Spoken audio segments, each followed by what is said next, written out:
성교육 문제는 중요하죠.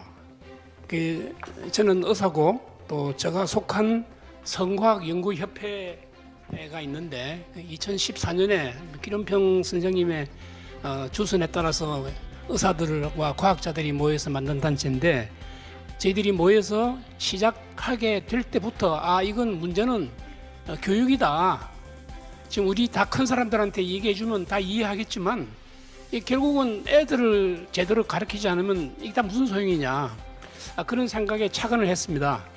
그래서 성과학연구협회의 첫 사업이 성교육이었습니다. 이번에 새로운 교육 과정이 나왔다고 그래서 이전의 자료에 비해서 좀 더 진보적이 되었다는 걸 알 수가 있었어요. 좀 더 교묘하게 이렇게 섞여 들어가 있다는 걸 알 수가 있었습니다. 그래서 우리가 이 교육 과정의 본질을 알고 대하는 게 어떨까 하는 그런 생각을 해봤습니다. 이 본질이란 게 이제 몇 가지 제가 그 문서에 썼습니다만은 인간 섹슈얼리티의 그 기본 정신에 근거해서 이 교과 과정을 만들었다는 걸 알 수 있죠. 이 섹슈얼리티는 이게 철학이죠. 철학이기 때문에 우리가 이 분야에 대응하기 위해서는 이 철학에 대응하는 그런 것을 이제 준비해야 됩니다. 그래서 이 대안이 무엇이냐를 생각해야 돼. 그래서 이게 대응하는 무슨 논리를 만들어야 된다. 이게 핵심이 된다고 봅니다. 그래서 이제 물론 보수주의 학자들이 많은 말을 하지만 이게 알려져 있지 않아요. 그런 의미에서 지금 보수주의 학자들이 누가 있는지를 발굴해서 그분들이 그 이론을 공부하고 이걸 좀 얘기하는 게 어떨까 하는 생각이 들고요. 두 번째, 기독교 윤리를 말을 할 수 있는데 이게 얼마나 맥혀들까? 교인들은 얼마든지 찬성하지만 이 교회 젊은이들만 하더라도 벌써 좀 생각이 다르다는 걸 알기 때문에 어떤 전략을 써야 될 것인가, 무슨 대안을 내줘야 될 것인가, 성경 말씀만 가지고 얘기해도 될까 하는 그런 이제 생각이 들어서 아주 연구가 필요하다 하는 생각이 듭니다. 그래서 제가 여기서 제안하는 건 제 글의 이제 핵심은 과학이다 이거죠. 생물학, 의학, 이것을 제시하고 이 교과 과정은 잘못됐다. 그런 얘기를 하는 게 어떨까 하는 걸 제안합니다. 그리고 두 번째 제안할 수 있는 그 대안은 전통윤리라고 저는 생각합니다. 아직도 많은 학부모들은 전통윤리에 익숙하고 그걸 좋아하거든요. 그러니까 지금 교과 과정을 반대하는 분들이 학자들이 아니고 아주 어머니들입니다. 그러니까 어머니들이 갖고 있는 그 전통윤리를 발굴해서 그 핵심을 모아 만들어 가지고 이걸 제시하면 국민들의, 어른들의 그 동의를 얻을 수 있지 않을까. 오히려 학부모들이 그냥 무대 보러 가서 데모하고 이러니까 이게 힘을 얻는 거 아닌가 생각하거든요. 대단히 우리 학자들은 죄송하게 생각합니다. 대응하는 게 전통윤리하고 과학이다 이겁니다.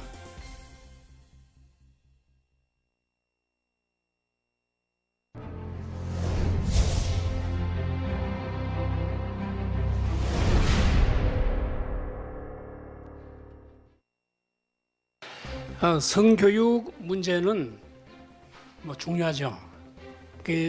저는 의사고 또 제가 속한 성과학연구협회가 있는데 2014년에 기름평 선생님의 주선에 따라서 의사들과 과학자들이 모여서 만든 단체인데, 저희들이 모여서 시작하게 될 때부터 이건 문제는 교육이다. 지금 우리 다 큰 사람들한테 얘기해 주면 다 이해하겠지만 결국은 애들을 제대로 가르치지 않으면 이게 다 무슨 소용이냐, 그런 생각에 착안을 했습니다. 그래서 성과학연구협회의 첫 사업이 성교육이었습니다. 이번에 새로운 교육 과정이 나왔다고 그래서 이전의 자료에 비해서 좀 더 진보적이 되었다는 걸 알 수가 있었어요.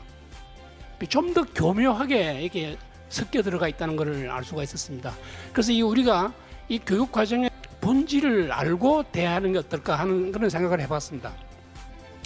이 본질이란 게 이제 몇 가지 제가 그 문서에 썼습니다만은 인간 섹슈얼리티의 그 기본 정신에 근거해서 이 교과 과정을 만들었다는 걸 알 수 있죠. 이 섹슈얼리티는 이게 철학이죠. 철학이기 때문에 우리가 이 분야에 대응하기 위해서는 이 철학에 대응하는 그런 것을 이제 준비해야 됩니다. 그래서 이 대안이 무엇이냐를 생각해야 돼. 그래서 이게 대응하는 무슨 논리를 만들어야 된다. 이게 핵심이 된다고 봅니다. 그래서 이제 물론 보수주의 학자들이 많은 말을 하지만 이게 알려져 있지 않아요. 그런 의미에서 지금 보수주의 학자들이 누가 있는지를 발굴해서 그분들이 그 이론을 공부하고 이걸 좀 얘기하는 게 어떨까 하는 생각이 들고요. 두 번째, 기독교 윤리를 말을 할 수 있는데 이게 얼마나 맥혀들까? 교인들은 얼마든지 찬성하지만 이 교회 젊은이들만 하더라도 벌써 좀 생각이 다르다는 걸 알기 때문에 어떤 전략을 써야 될 것인가, 무슨 대안을 내줘야 될 것인가, 성경 말씀만 가지고 얘기해도 될까 하는 그런 이제 생각이 들어서 아주 연구가 필요하다 하는 생각이 듭니다. 그래서 제가 여기서 제안하는 건 제 글의 이제 핵심은 과학이다 이거죠. 생물학, 의학. 이것을 제시하고 이 교과 과정은 잘못됐다. 그런 얘기를 하는 게 어떨까 하는 걸 제안합니다. 그리고 두 번째 제안할 수 있는 그 대안은 전통윤리라고 저는 생각합니다. 아직도 많은 학부모들은 전통윤리에 익숙하고 그걸 좋아하거든요.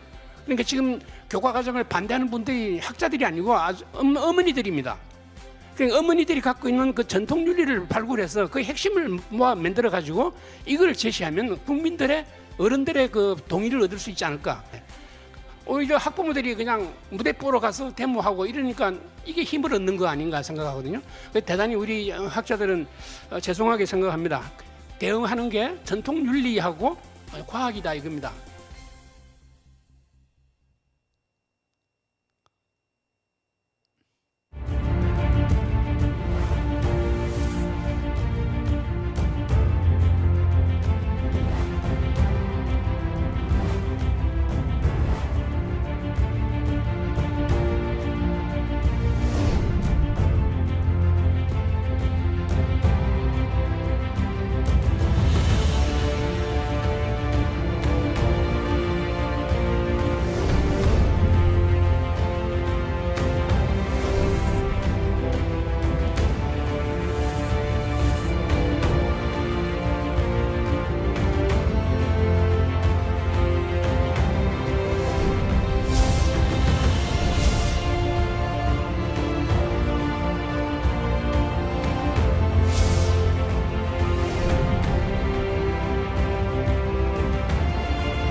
네, 여러분 안녕하십니까? 김인영 장로입니다.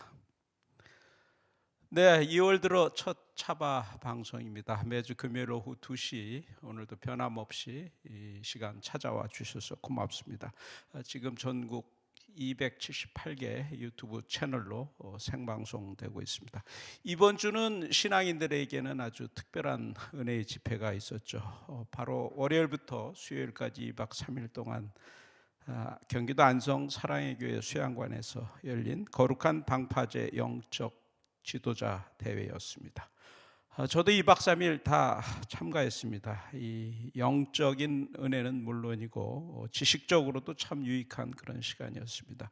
이 첫날부터 500석이 꽉 차서 예배와 기도, 강연 모든 순간순간이 아주 뜨거운 은혜가 넘쳤습니다. 특히 성도들에게 차별금지법으로 무너진 영국 교회의 현실을 간증해서 잘 알려져 있는 영국의 안드레 윌리엄스 변호사가 6년 만에 방한해서 단상에 올랐습니다. 이 암투병 중이고 또 다른 일정 때문에 어려운 상황이었지만 극적으로 시간이 만들어져 올 수 있었다고 합니다. 강연은 열정과 사명 그 자체였습니다. 이 동성애 합법화와 차금법으로 무너진 영국의 현실은 매우 처참했습니다. 이 전통적 윤리관이 무너졌고 동거와 이혼, 입양이 쉬워졌습니다. 가족의 의미도 크게 변질됐습니다. 1967년 동성애와 낙태가 합법화된 뒤 낙태, 혼외 출산이 각각 10배 정도 증가했습니다. 이 교회와 성도들은 차별금지법을 내세운 갖가지 핍박 상황을 겪고 있습니다.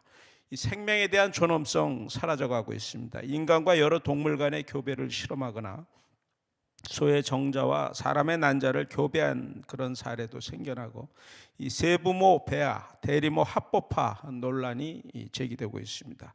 이 배아를 만들어서 원하는 생명을 마음대로 만들어낸 뒤 목적대로 쓰다가 필요가 없어지면 파기시키는 그러한 일들이 일어나고 있는 것입니다. 일남일녀의 결혼을 통한 생명 잉태와 탄생의 개념 자체가 실종되고 있는 무서운 세상이 펼쳐지고 있는 것이죠. 이 성적 타락, 성적 방종 현상도 아주 뚜렷합니다. 음란물이 급증해서 2015년 통계라고 하는데요, 영국의 웹사이트 25개 중 1개가 음란 사이트고, 이 교회 지도자들 30%가 한 달에 한 번 이상 인터넷에서 포르노를 시청하고, 이 42%의 기독교 남성들은 스스로 포르노 중독이다 이렇게 고백을 하고 있다고 합니다. 이게 2015년 통계라고 하니까 지금은 얼마나 더 많겠습니까?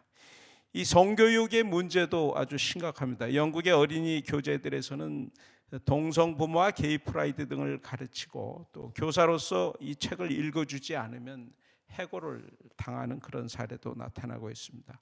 6살에 불과한 어린아이가 마르틴 루터 킹 목사의 연설을 인용을 해서 나에게는 꿈이 있다, 남자아이가 여자 화장실에 갈 수 있는 날이 오기를, 이런 피켓을 들고 있기도 합니다.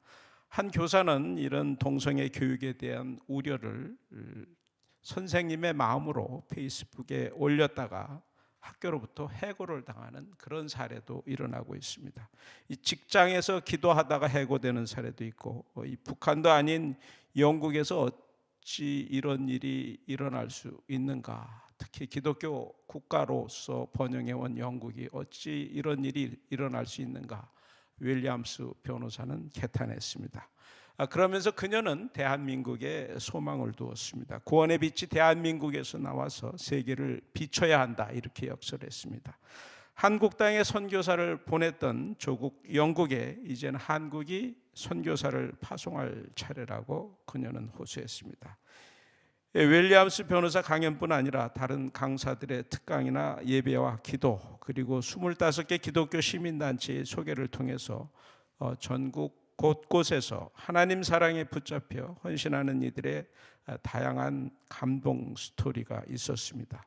이름도 없이 빛도 없이 주님이 향한 사랑과 열정으로 이 동토의 현장에서 묵묵히 무시와 조롱을 참고, 때로는 핍박을 견뎌온 이들에겐 2박 3일은 훈련이 아니라 낙원에서의 휴식과도 같았습니다. 매 시간 성령 안에서 하나 되는 하나님의 군대를 확인하는 2박 3일 거룩한 방파제였습니다. 네, 차바 지난 107회 시간에는 피켓 기도회를 위해서 헌신해온 4분이 나오셔서 감동스러운 현장 체험 이야기를 생생하게 전달해 주셨습니다. 시간이 남고 여유가 있어서 피켓이 나가는 게 아니죠. 이 거룩한 부담에 순종하는 그 마음, 또 성령의 감동이 오면 이끌리는 그 발길들이 피켓 현장으로 가는 거죠. 내 자식들을 절대로 성혁명 교육에 빼앗길 수 없다는 그 어머니의 그 결심이 어린 자식의 손을 잡고 나와서 생생한 현장 교육을 시키는 그런 모습도 볼 수 있었습니다. 이 피켓시는 처음에는 대통령실 앞에서 시작되더니 세종시 교육부로 이어졌고, 이제는 교육청 단위로 갈수록 전국적으로 확산이 되고 있습니다. 꼭 다시 들어가 보시고 한번 감동을 또 받으시고 동참하시면 정말 좋겠습니다. 오늘은 108회째입니다. 연대의대 민성길 명예교수님 자주 나오셔서 좋은 특강 해주시는데, 오늘과 다음 주 2차례 걸쳐 계속 나오실 예정입니다. 교과과정에 교묘하게 숨어 들어간 이 성혁명 요소들을 다 들춰내고, 이 성혁명 교육에 맞서서 아이들을 잘 가르칠 수 있는 방안은 무엇일까, 또 대안적 성교육의 방법을 모색해보는 그런 시간이 되겠습니다. 민성길 교수님 모십니다.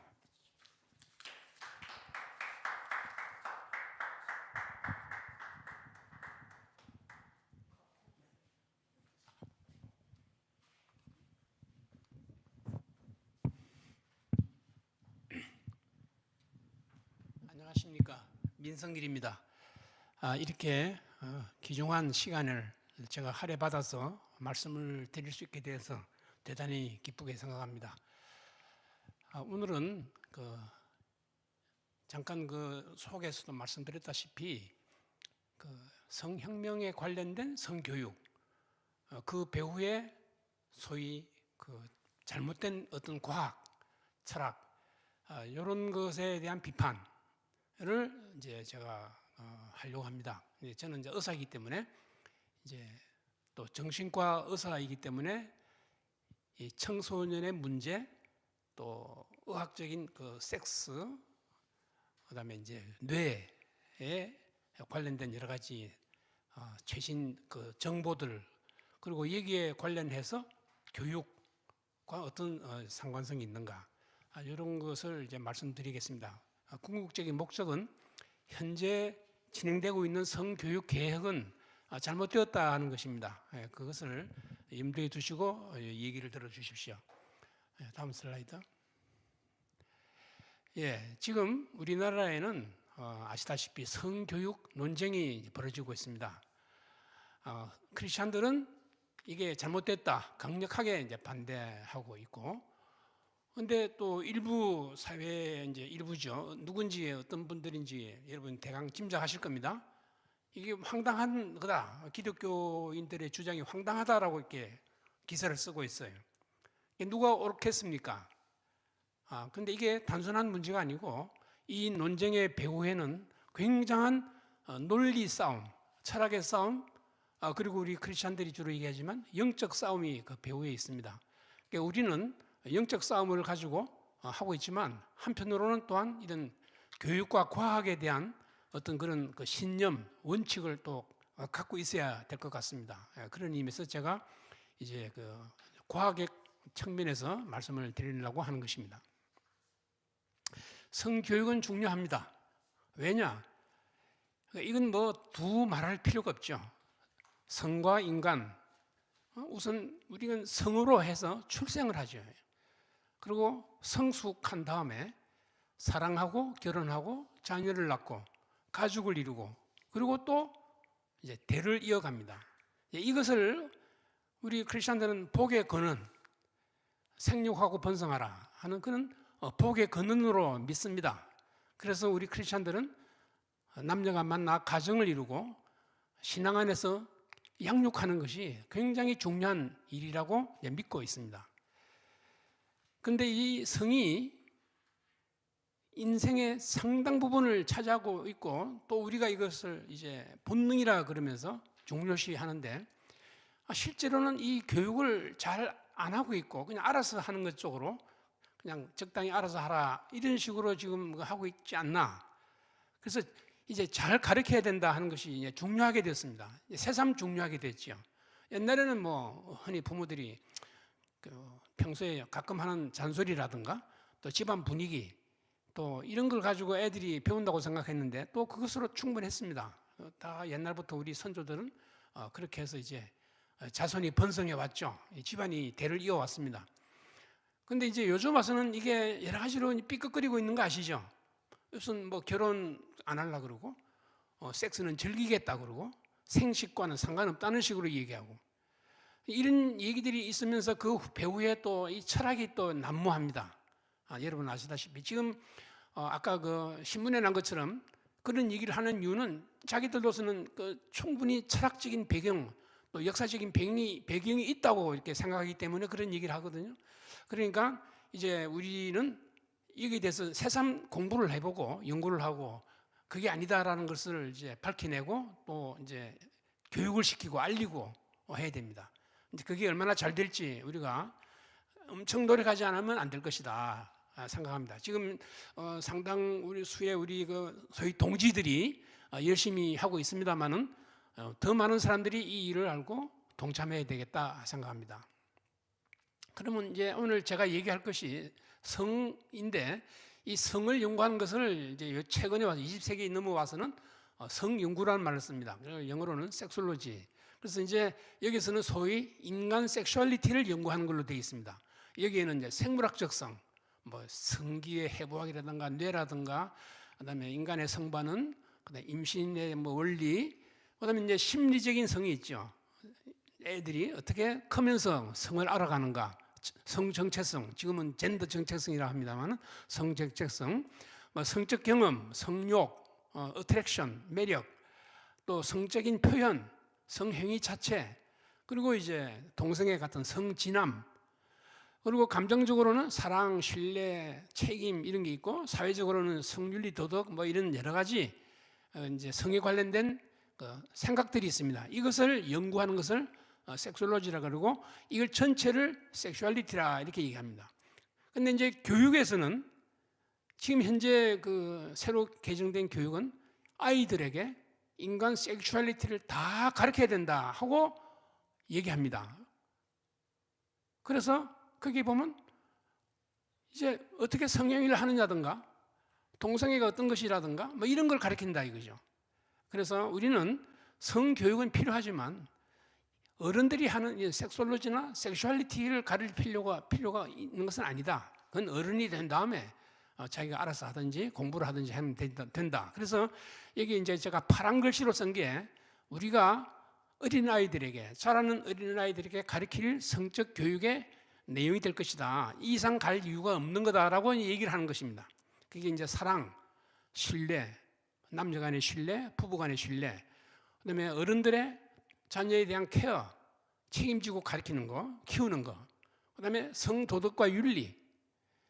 이제 이 성도덕과 윤리에 있어서 이제 소위 진보와 뭐 보수 이런 것이 이제 나누어지는데, 우리는 성도덕 윤리의 오리지널한 것, 전통적인 것, 핵심적인 것, 표준적인 것을 가르친다 하는 그런 것을 주장하는 것입니다.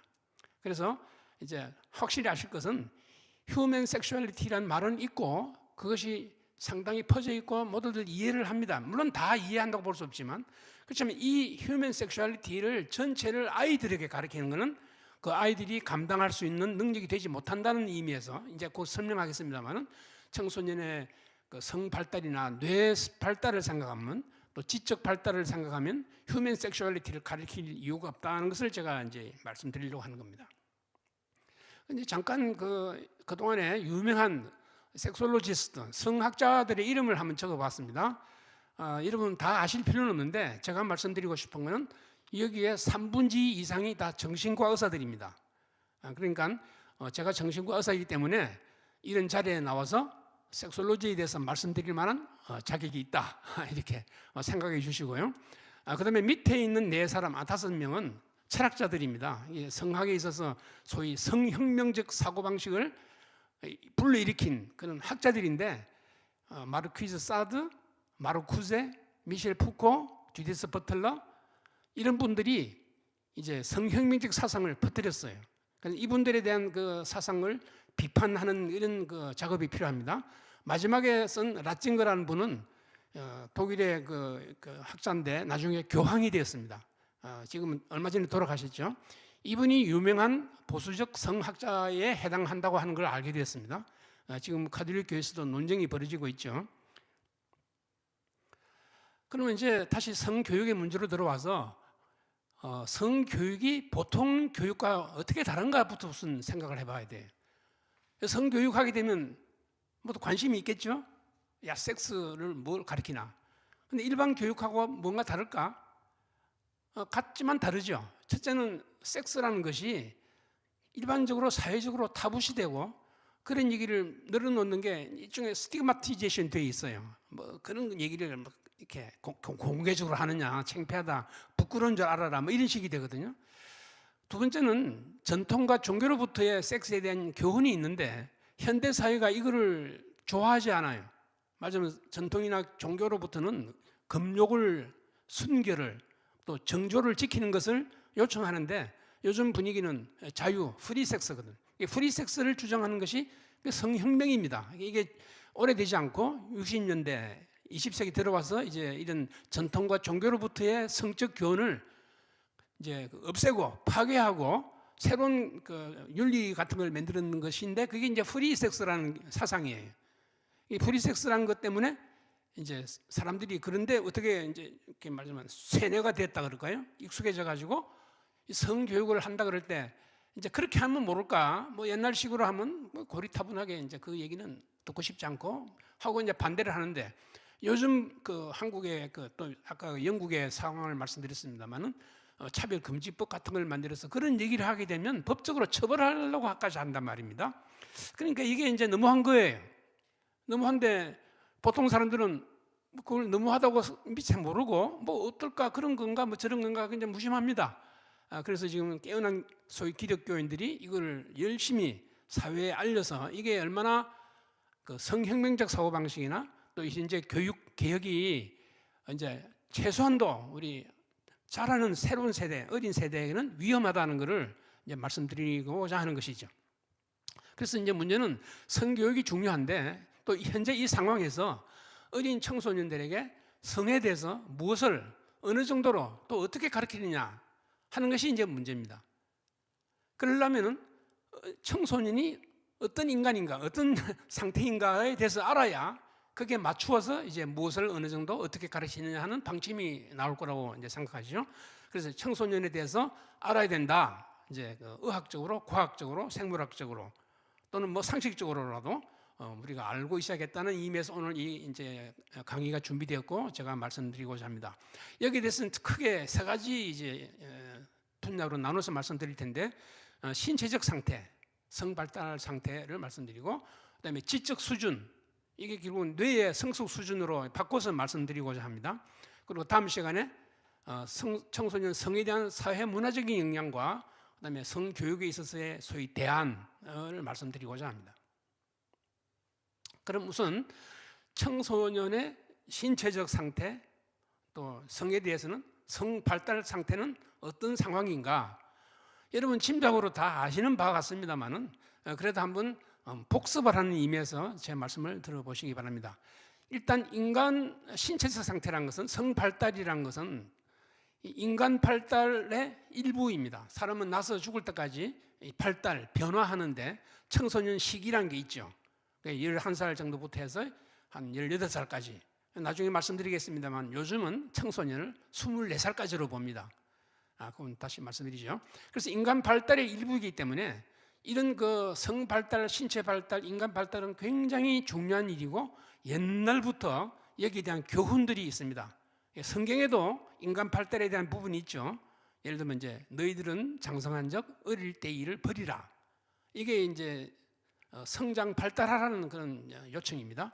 공자님도 그랬죠. 예를 들면 뭐 15살 때 뜻을 세우고 뭐 40살 때 부록이 오고 뭐 이런 얘기 한 건데 이게 이제 인간 발달에 관한 표준을 말씀하신 거라고 볼 수 있습니다. 그다음에 실제로 우리 알다시피 태어나서 아기 몸을 가지고 있다가 청소년 되고 어른 되고 늙어서 죽고 이런 그 진행 과정이 있죠. 그리고 이제 19세기에 이제 유명한 그 다빈의 진화론이 나와서 인간의 개체 발생은 계통 발생을 반복한다. 이것이 준 그 임팩트 효과는 굉장했습니다. 그러니까 결국은 현재 성혁명도 이런 다윈적인 발상에서 나온 것이라고 이제 생각하시면 되겠습니다만은 이건 다음에 기회가 있으면 또 이제 말씀드리고 싶습니다. 그 다음에 이제 20세기 초에 프로이드의 정신성 발달이라는 개념이 나왔습니다. 사람은 인격이 발달하는 것은 바로 성에 대한 개념, 경험 또는 이런 것이 변화하는 것에 불과한 것이라 이렇게 얘기죠. 그러니까 인간은 그냥 성적인 것이 다다. 성적인 것이 맞으면 그 유일한 것이다는 식으로 말을 해서 소위 혁명적 사고방식을 일으켜냈습니다.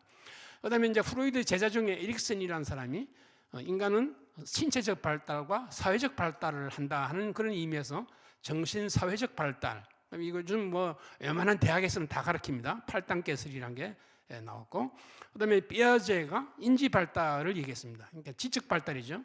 어린아이가 뭐 아버지를 어떻게 알아보느냐. 처음에는 아버지인지 모르는데 이게 아버지다라고 하는 것이 그런 인식이 몇 살 때 나타나느냐 뭐 이런 것을 연구했습니다. 그래서 이 사람의 인지 발달 이론은 교육학에서 대단히 중요하죠. 그 다음에 그 피아제 제자가 콜버그라는 사람이 인간의 도덕성이 어떻게 발달하는가, 어린아이의 도덕이 청소년 때 어떻게 되고 어른의 도덕과 어떻게 다른가 이런 것을 이제 연구했습니다. 그다음에 이제 유치원에서 많이 하는 몬테소리 행동 발달 이런 것들이 인간 발달에 대한 이론들인데 대표적인 이론들인데 여기에 이제 세 번째 인체 성장에 대해서 이제 의학이 기여하죠.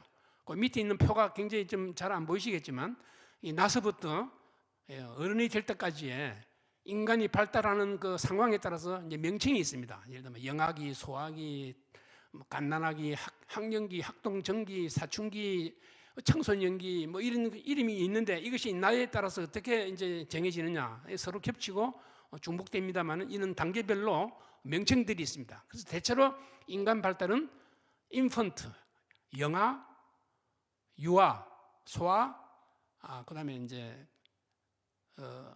학동정기, 학동기, 그다음에 이제 청소년기 뭐 이런 식으로 대충 나눕니다. 그래서 이제 그 중에 제일 유명한 게 이제 프로이드의 구강기, 항분기, 남근기, 잠재기, 이런 걸로 사춘기 이렇게 나누는 게 제일 유명하죠. 여기 이런 데 기초해서 이제 각종 이론들이 나왔습니다. 그래서 청소년은 이런 인간 발달의 이제 한 과정이다. 일단 이걸 감대해 두시고 그 전 단계는 어땠는데 그 후에는 어떻게 되는가? 이걸 연결성을 가지고 우리가 이제 연구를 해야 됩니다. 이 성 발달에 대해서 일단 최초에 얘기되는 것은 태아가 태어날 때 어떻게 성이 결정되는가 하는 것부터 이제 시작되죠. 그래서 여러분 알다시피 XY 염색체에서 결정이 되고 이것이 평생 그대로 가고 그리고 그것 때문에 남, 여가 구분됩니다. 예, 구분됩니다. 그리고 아주 소수에서 중간 형태가 나오는데 이건 기형이에요. 간성이라 부르는데 이 간성은 기형이고 아주 소수임인데 요즘은 이 간성도 이제 기형이나 병이 아니고 정상이다는 식으로 얘기하려고 합니다. 왜냐하면 이제 성평등 사상, 이 평등 사상이 나오면서 남자, 여자, 트랜스젠더, 젠더 퀴어 다 이 정상이고 다 인간이고 다 이게 합법적이다. 이런데 간성도 거기 이제 포함시키는 거죠. 그런데 분명히 과학은 태아기의 성은 XY로 결정되고 이것이 평생 가고 절대 바뀌지 않고 그리고 그거와 다른 것은 이제 병적인데 굉장히 소수다 이것입니다. 그다음에 이제 아이들이 자라면서 영아, 유아, 소아, 학동기 이제 국민학교 들어간 걸 말합니다. 그런 이런 걸 거치고 이제 그 청소년이 되는데 요 네 단계 청소년 되기 전에 그 단계를 전성기적이라고 합니다. 프리제니탈, 제니탈이라는 말은 성기를 말하는데 애들이 성기는 갖고 있죠. XY 염색체에 의해서 성기는 만들어지지만 아이들이 그 성기나 성에 대한 그 펑션이 따로 없어요. 남자 여자 똑같습니다. 그는 구별되지 않는 의미에서 전성기적이라고 그래요. 그리고 애들이 뭐 예를 들면 갓난아기도 고추를 만지면 이렇게 발기하지만 이거는 성적 발기가 아니고 그냥 반사의 발기입니다. 애들이 그걸 통해서 무슨 쾌감을 느끼거나 그러지는 성적 쾌감을 느끼지는 않죠. 근데 요즘 이제 이런 아이들의 이런 현상도 섹스다라고 얘기를 해요. 그래서 그 섹스이기 때문에 소아성애라는 것이 정당하다고 얘기합니다. 이게 완전히 그 잘못된 그 상계. 그러니까 소아성애하는 사람들이 자기들을 합리화하기 위해서 이런 얘기를 꺼내는 거예요. 여러분들 이걸 오해하시면 안 됩니다. 어린아이들의 그 성적 반응은 성적 반응이 아니고 그냥 생리 반응이에요. 이 건드리면 사람들이 이렇게 몸을 피하지 않습니까? 이게 이제 반응인데 이런 반응이지 그게 섹스가 개입되어 있지 않습니다. 이제 그걸 꼭 이해하셔야 되고 그다음에 이제 그 프로이드가 구강기, 항분기, 남근기 하면서 이제 인펀타일 섹슈얼리티라는 말을 쓰는데 이때 섹슈얼리티도 제니탈한 게 아니고 후디제니탈이라는 말을 썼어요. 그러니까 이건 아까 말한 대로 이제 그 나중에 이 사람 그 프로이드가 이 이론을 근거로 그것이 어른이 됐을 때 재바이벌 말하자면 재현될 때의 현상을 얘기하기 위해서 이걸 미리 이제 얘기했다고 생각하시면 됩니다. 그런데 이제 프로이드의 인펀탈 섹슈얼리티란 말을 그 섹슈얼리티란 말을 잡아가지고 애들도 성욕이 있다고 얘기를 해요. 그러니까 이거는 크게 잘못된 합리화 내지 프로젝션이라고 투사된 그런 의견이라고 이제 말씀드립니다. 그다음에 이제 드디어 청소년이가 됩니다. 그러면 이 시대부터 이제 제니탈 스테이지라고 그래요. 성기가 핵심이 되는 말이 성기지 사실은 성적인 2차 성징이 나타난다는 의미에서 생각하시면 됩니다. 2차 성징이 나타나서 우리가 보통 말하는 어른들의 성적인 것이 이제 청소년기 때 시작이 돼요. 그래서 그걸 우리가 번역을 이제 우리말로 이제 사춘기, 푸버티라고 그러는데 푸버티라는 말은 여러분은 잘 이해가 안 가지만 사춘기는 금방 이해할 수 있죠. 청춘을 생각한다 그 뜻이에요. 그러니까 청춘이란 게 이제 우리 옛날 어른들이 의미하는 바, 함축하는 바는 섹스죠. 사춘기 때 섹스를 느끼기 시작하고 남자는 여자를 그리워하고 여자는 남자를 그리워하고 이렇게 생각하는 거죠. 연애하는 장면, 그걸 우리가 이제 성적 환상이라 그럽니다. 남자가 여자와 만나서 키스하면 얼마나 좋을까, 뭐 이런 거 상상을 해보는 것이 사춘이죠. 청춘, 그런 걸 생각한다. 그래서 이제 사춘기라고 번역하고, 이제 그 나이별로는 청소년기라 그래요. 청소년기와 사춘기가 되게 이제 일치하죠.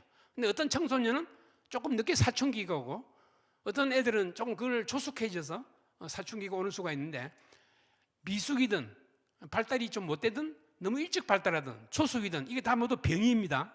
의학에서 볼 때는 초숙도 병이고 미숙도 병이에요. 그러니까 이걸 정상으로 타이밍에 맞춰서 하도록 조정을 해주는 게 이제 치료라고 볼 수 있어요. 이러면 성조숙증 알죠? 그건 아주 안 좋은 병입니다. 나이가 6살 때부터 유방이 나온다 이런 뜻이거든요. 그럼 그 사춘기를 막기 위해서 호르몬 치료하고 그럽니다. 그러니까 그건 조숙도 병이고 미숙도 병이다. 그러니까 나이에 맞게 표현되고 하는 것이 이제 정상입니다. 이걸 우리가 오해하면 안 돼. 너무 조숙한 거는 이제 문제가 많습니다. 너무 머리가 좋아가지고 애가 일찍 머리가 깬다는 게 꼭 바람직하지 않다 이런 뜻이 되겠습니다.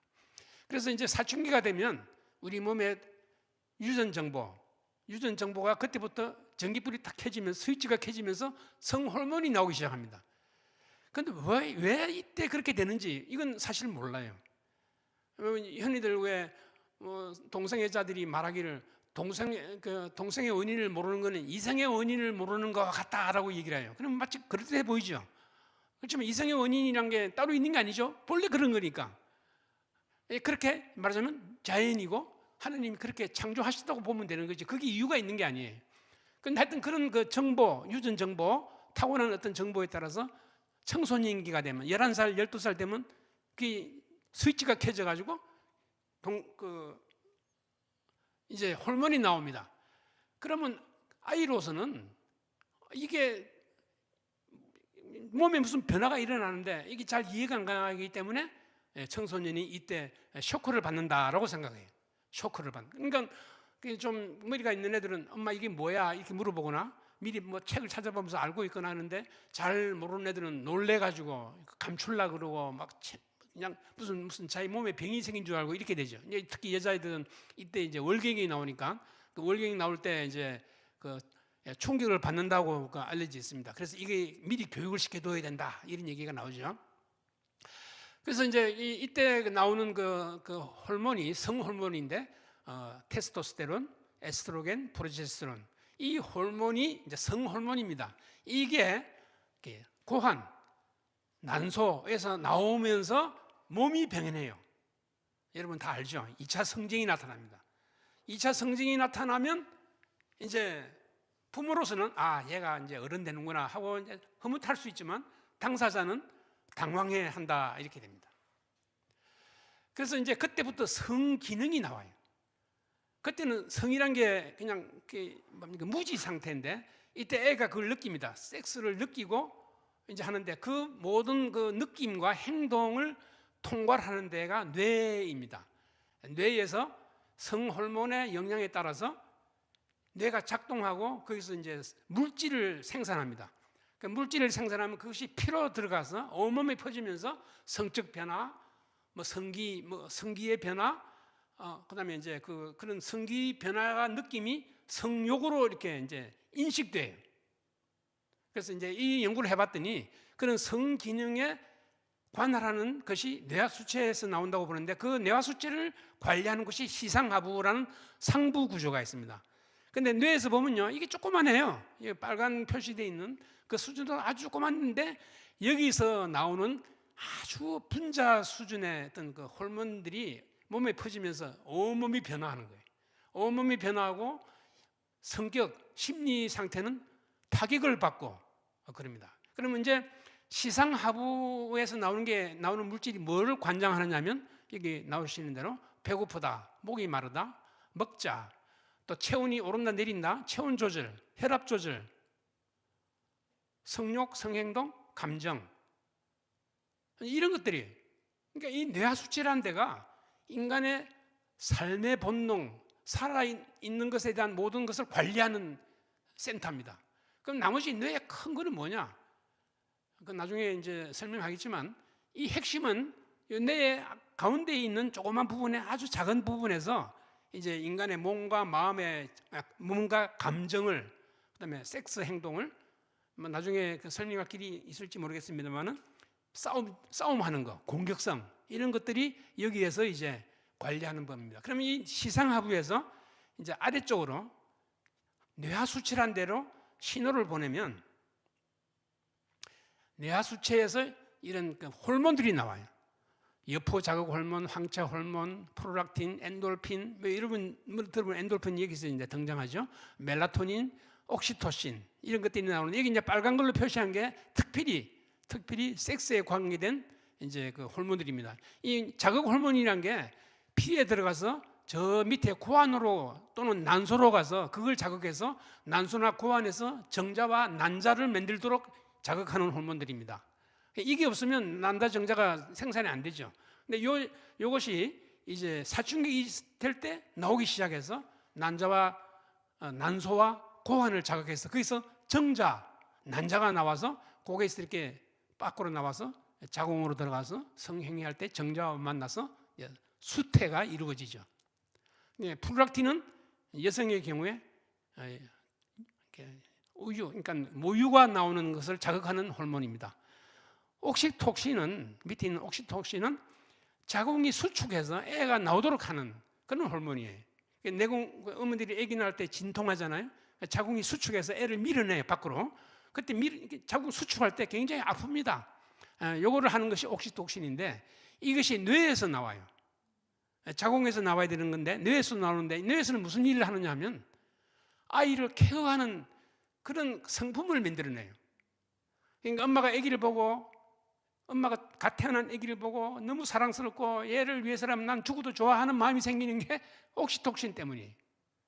그래서 아기가 조금만 찡그리면 얘가 왜 이렇게 얼굴을 찡그려 어디가 아픈가 배가 고픈가 하고 금방 감을 잡고 애를 이렇게 케어하게 합니다. 이게 옥시톡신이에요. 그래서 옥시톡신이 사랑의 호르몬이다 이런 말을 씁니다. 그러니까 아기와 엄마 사이의 관계가 나중에 어른 남녀 간의 사랑하고 거의 같아요. 이걸 이제 그 의학에서는 어태치먼트, 애착이라고 그럽니다. 애착의 감정이 없으면 연애가 안 되죠. 애착의 감정이 있고 사랑이 생기고 그리고 섹스해야 아기를 낳고 그리고 아기에 대한 사랑이 있는 거예요. 이게 다 연결되는 어떤 그런 그 사랑의 물질이라고 보시면 됩니다. 그래서 이 옥시톡신에 대한 연구가 지금 굉장히 활발한데 재밌는 게 이제 소위 그 자폐증을 옥시톡신으로 치료하는 거죠. 자폐증 환자한테 옥시토신을 주면 이제 공감 능력이 생긴다 이거죠. 예. 그래서 이제 이게 아까 이 그림에서 보시듯이 뇌하수체에서 혈관을 통해서 콩팥에 아데날 부신 피질이죠. 부신, 그다음에 난소, 그다음에 고환 이쪽으로 가서 자극하면 여기에서 이제 테스토스테론과 에스트로겐이라는 호르몬이 나오고 정자와 난자가 생산돼요. 그래서 여기서 이제 그 고환하고 난소가 이제 중요해지는 거죠.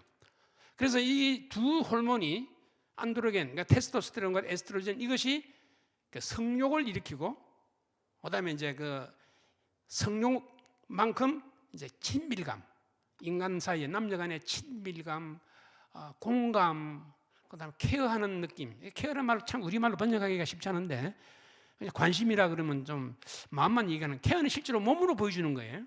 엄마가 아기를 돌보는 게 케어지. 그러니까 우리 남녀간의 사랑도 케어가 되어야 돼. 그러니까 사랑한다는 말이 아니라 케어하는 것 마음이 사랑을 의미한다라고 이제 이렇게 볼 수 있습니다.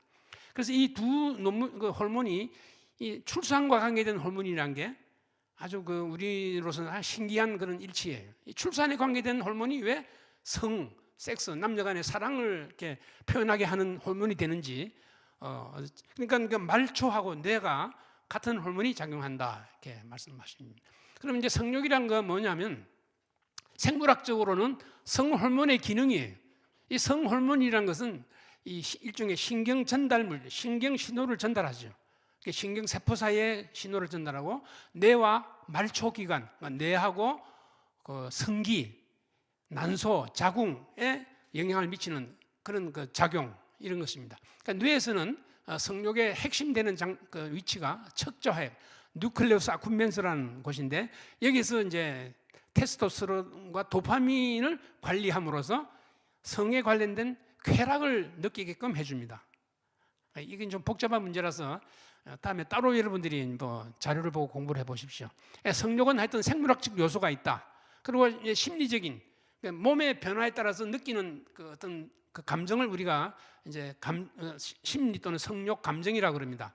근데 이거는 이제 그 심리학적으로 설명하면 성욕은 하나의 에너지예요. 이게 에너지라고 얘기하는 사람이 이제 프로이드인데, 프로이드가 이런 에너지가 있어서 보이지 않죠? 이 작동을 해서 남녀를 가깝게 만들게 하고 또 화도 내게 만들고, 그래서 이제 이것이 성격화되고 그다음에 이제 성인이 된 다음에 남녀 간의 친밀로서 표현된다. 그러니까 성관계가 일종의 인간관계예요. 우리는 그냥 섹스만 생각하지만 부부관계, 연인관계, 이 성관계 다 모두 인간관계 중에 하나입니다. 그 관계 중에 잘못된 것도 있고 좋은 것도 있고 바람직한 것도 있어요. 예를 들면 뭐 창녀와의 관계는 바람직한 게 아니지만 부부간의 관계는 반드시 있어야 되고 그 친밀해야 돼요. 친밀하지 않는 부부관계는 벌써 이혼 상태죠. 그래서 이렇게 이제 생각하시는데 성욕은 이런 성격상의 문제고 친밀의 문제로 이제 봐야 됩니다. 이걸 단순히 그 말초적인 성관계의 성욕으로만 생각하시면 안 되죠. 하여튼 성욕은 하나의 에너지로서 인간관계를 가깝게 해준다. 특히 남녀관계를 가깝게 해준다라고 생각하셔야 됩니다. 그래서 이 에너지의 그 표현이나 방향이 잘못되는 게 막히거나 다른 방향으로 가거나 할 때 성기능장애, 불감증이 생기거나 여자한테 갈 것이 남자한테 가게 되면 성진함이 잘못됐다 그러고 자기는 분명히 남자로서 이걸 갖고 있는데 자기는 여자인 것 같다 할 때는 정체성의 장애예요. 인간에게 향할 성적인 것이 물건에게 향한 거나 동물에게 향하면 이걸 도착증이라고 그래요. 그래서 이런 부분이 성욕의 심리적인 부분입니다. 그러니까 우리가 성교육을 할 때 어떤 것을 가르칠까 하는 것이 이제 이런 것에서 나타나게 되죠. 그래서 사회적 요소에 대해서는 뭐 제가 설명이 너무 길어질 것 같아서 생략할 생각인데 어쨌든 성욕 자체가 사회생활에서 스트레스의 그 요인이 될 수 있어요. 그렇죠? 예를 들면 뭐 참 그 성교육이 잘못된지 몰라도 어떤 사람은 이성을 두려워해요. 어떤 이성을 만났을 때 저 사람과 내가 사귀어서 결혼할 수 있는 그런 잠재성이 있다는 상상을 못하고 남자가 여자를 볼 때 뭐 적으로 본다거나 나를 해칠 걸로 보는 그런 개념이 있죠. 그게 요즘 이제 그 이성 혐오증이라는 걸로 나오는데 이게 또 배경을 보면 그 이제 극단적인 페미니즘에 대한 얘기가 나오고 또 이제 복잡해집니다만 하여튼 성욕이 스트레스가 되는 수가 많아요. 내가 성욕을 느낄 때 어린 청소년들은 그거는 그 성욕을 느낄 때 예를 들면 발기한다거나 할 때 창피하게 생각합니다. 죄를 짓는다고 생각해요. 그래서 부모한테 그걸 감추려고 그럽니다. 그래서 몰래 자위하고는 또 죄의식에 빠지죠. 그래서 청소년의 문제가 이런 성욕의 문제하고 아주 크게 관계되기 때문에 우리가 잘 관찰하고 대책을 세워야 됩니다. 그다음에 이제 성에 대한 질병이 있고 뭐 불륜 여러 가지 그런 것이 있죠. 근데 이제 사회적 요소 중에 성욕의 긍정적인 요소가 또 있습니다. 당연하죠. 성욕이 있어야 이제 부부 뭐 연애, 부부 뭐 생식, 자녀 이게 다 가능하니까요. 그다음에 또 사회적으로 성욕이 이제 프로이드 얘기지만 성화함으로써 생산적이고 창조적인 그런 것을 만들어낼 수가 있어요. 예를 들면 뭐 예술이라든가 또는 사회 봉사, 뭐 정치 활동도 보면 그 뒤에 성적인 배경이 있는 것을 이제 알 수가 있습니다.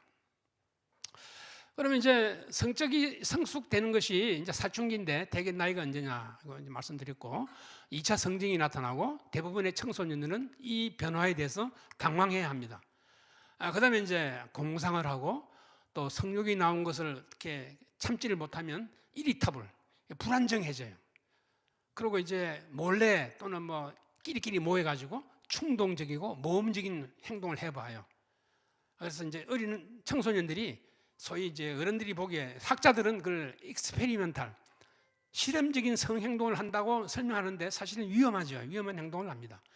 그다음에 이제 중요한 게 본인이 생각해도 이 자기는 아이도 아닌 것 같은데 아이는 이미 졸업한 것 같은데 어른들이 자기를 청소년을 어른으로 대접해 주지 않습니다.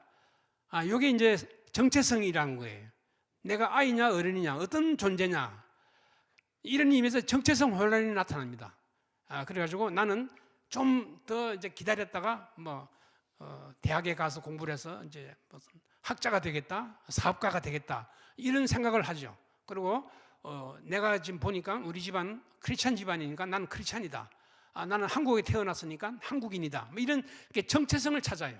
그래서 나는 나다 하는 것을 확립하게 되죠. 이때 이제 중요한 게 성 정체성입니다. 내가 아이는 아닌데 이제 어른같이 됐는데 월경 하는 거 보니까 이게 뭐 병든 것 같고 여자란 게 이게 병든 존재가 아닌가 하는 생각을 할 수 있죠. 그러면 여자가 아니면 좋겠다고 생각하겠죠. 그 이제 성정체성 장애라고 옛날에는 이걸 성정체성 장애라고 그러는데 요즘은 요거를 살짝 바꿔서 젠더 정체성이라고 그래요. 요거는 또 다른 목적으로 그 말을 바꿉니다. 성정체성 가지고도 충분한데 왜 젠더라는 말을 쓰느냐 이거죠. 여기서는 젠더 이론이 있고 젠더 요즘은 이제 젠더 이데올로기라는 말까지 나옵니다. 그래서 젠더가 성을 압도하고 있어요. 사회 문화적으로. 그래서 이게 이제 우리로서는 큰 문제다 이거죠. 왜냐하면 젠더가 되면 남녀라는 문제가 헷갈리게 돼. 다음 기회가 있으면 좋겠습니다만. 그다음에 이제 성 발달에서 중요한 게 수정과 임신, 출산 이죠. 이 부분은 청소년과는 관계가 없어서 넘어가겠습니다. 두 번째로 얘기할 게 청소년의 지적 수준이 어떤 상태인가. 그러니까 우리가 이 정신 상태라 그러면 되게 이제 감정보다는요, 이 지능, 지성을 생각하는 수가 많아요.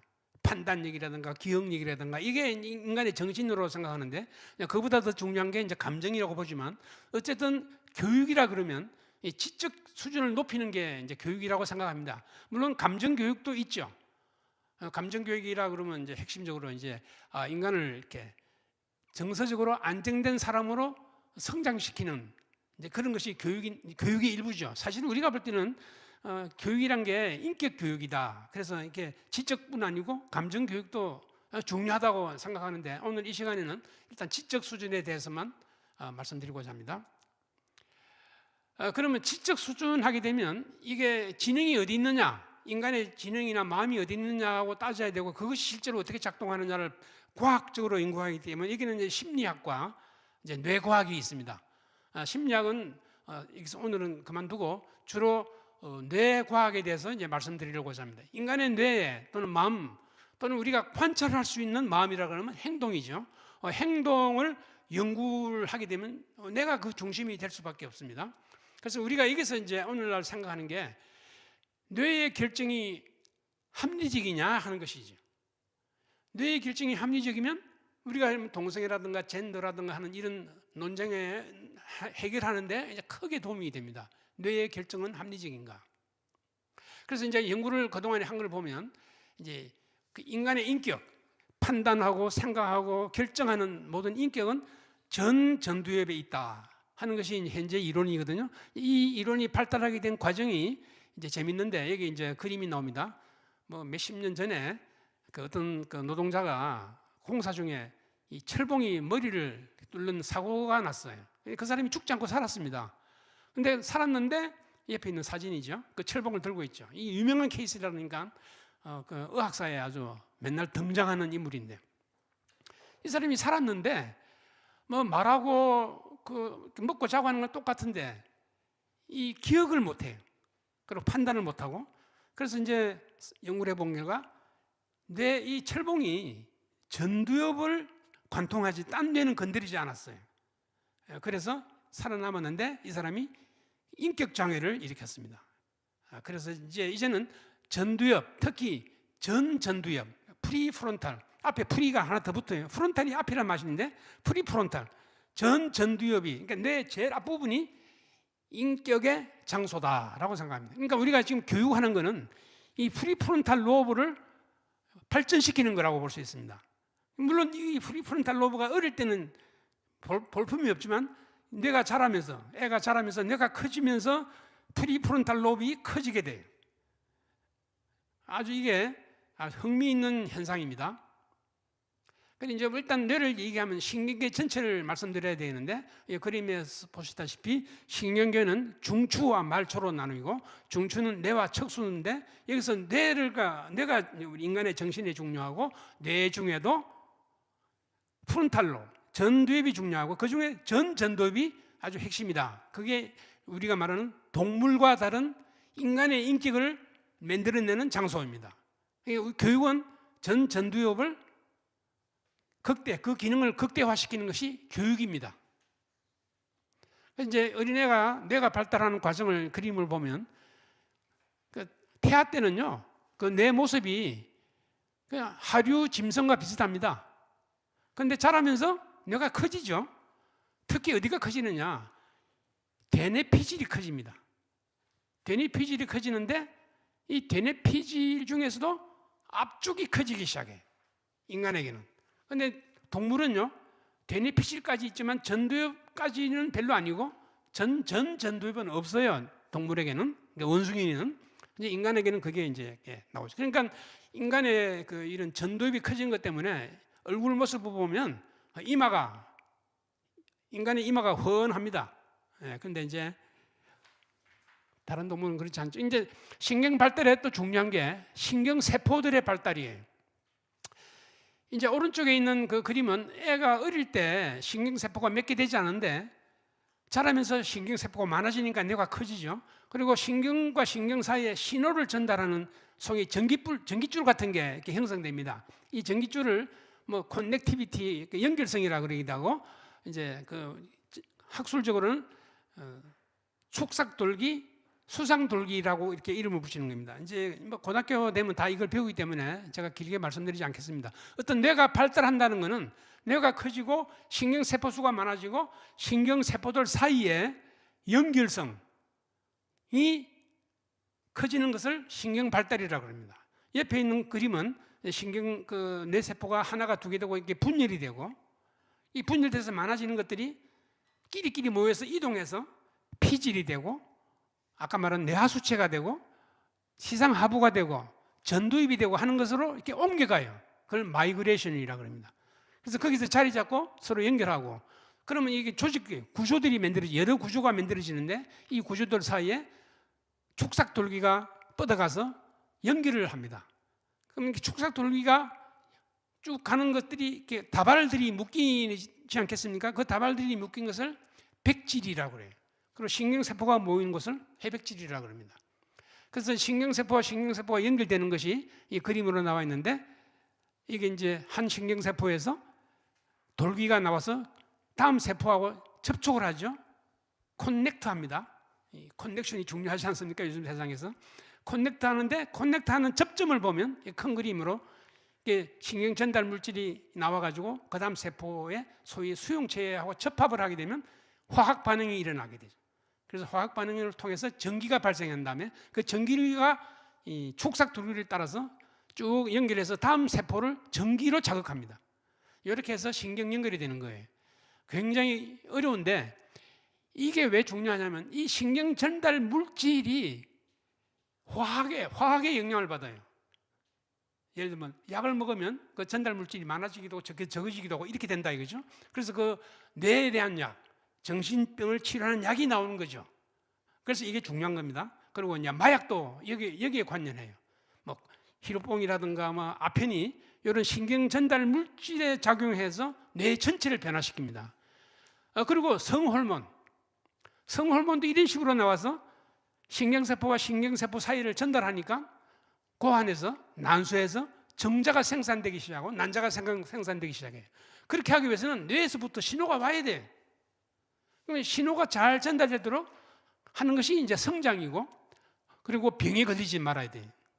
그래야 뇌의 신호가 말초, 고환과 난소로 잘 전달돼서 건강한 난자와 정자가 생산된다, 이런 것이 됩니다. 그러니까 우리가 연애를 하고 결혼하고 애를 낳는다 그럴 때 이런 말하자면 세밀하고 어마어마한 어떤 과학적 현상들이 뒤에 있는 거죠. 여기서 조금만 삐끗 잘못해도, 이 과정 전체에 조금만 잘못해도 말하자면 엉뚱한 기형이 생긴다거나 하는 수가 있기 때문에 우리 몸이 건강이 또는 생식을 위해서 얼마나 조심해야 되는지를 알 수 있어요.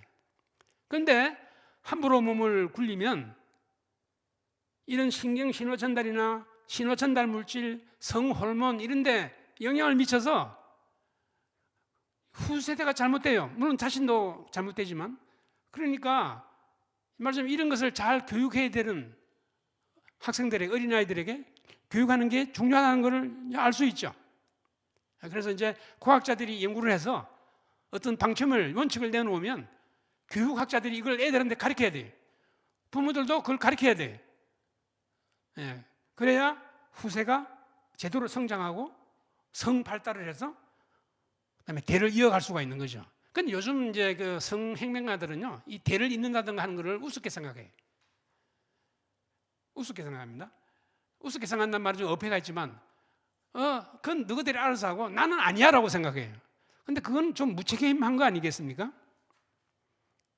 자기 소신이 그렇다 그러는데, 그건 우리가 생각할 때, 글쎄요, 좀 이해가 안 됩니다. 그러니까 요 그림은 내가 어떻게 발달하는 걸 보여주는데, 제가 여기서 강조하고 싶은 것은 이제 사춘기 때 되면 뇌가 이렇게 커져요.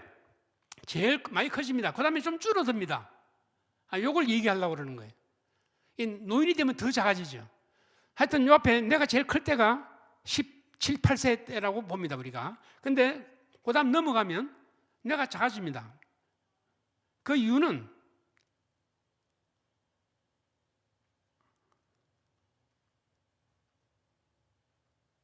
여기 있어요. 여기 그림 보시면 아포프토시스라는 게 세포가 죽는다는 것이고, 그 다음에 시냅시스가 작아진다는 말이 있어요. 접촉이 작아진다는 말이 있는데, 내가 이제 이게 핵심입니다. 오늘 이 말씀을 제가 드리려고 이제 이 강의가 준비된 건데, 청소년이 되면 뇌 세포 수는 엄청나게 늘어나요. 뇌 세포가. 그 대신에 세포들 사이에 연결도 굉장히 많아집니다. 이해하시겠죠? 그러니까 뇌 볼륨이 커져요. 뇌가 커집니다. 뇌가 커지니까, 뇌가 커지면 똑똑해져야 되잖아요. 근데 청소년이 똑똑합니까? 자기들은 똑똑하다 그래요. 최고로 똑똑하다 그러는데, 우리가 볼 때는 혼란이에요, 혼란. 왜냐하면 너무 많으니까 그 세포들이 다 자기 구실하려고 다 한마디씩 한다고 생각하시면 돼요. 그러니까 뇌가 시끄럽죠. 시끄럽고 온갖 생각이 청소년 뇌에서 일어나는 거예요. 온갖 생각이, 온갖 상상이. 그 애들은 그런 상상을 자기는 대견스럽게 생각해요. 와, 내가 이제 별 생각을 다 하는데 이게 내가 천재 아니야? 뭐 이런 생각하죠. 그리고 자기는 다 이 모든 거를 다 할 수 있다고 생각합니다.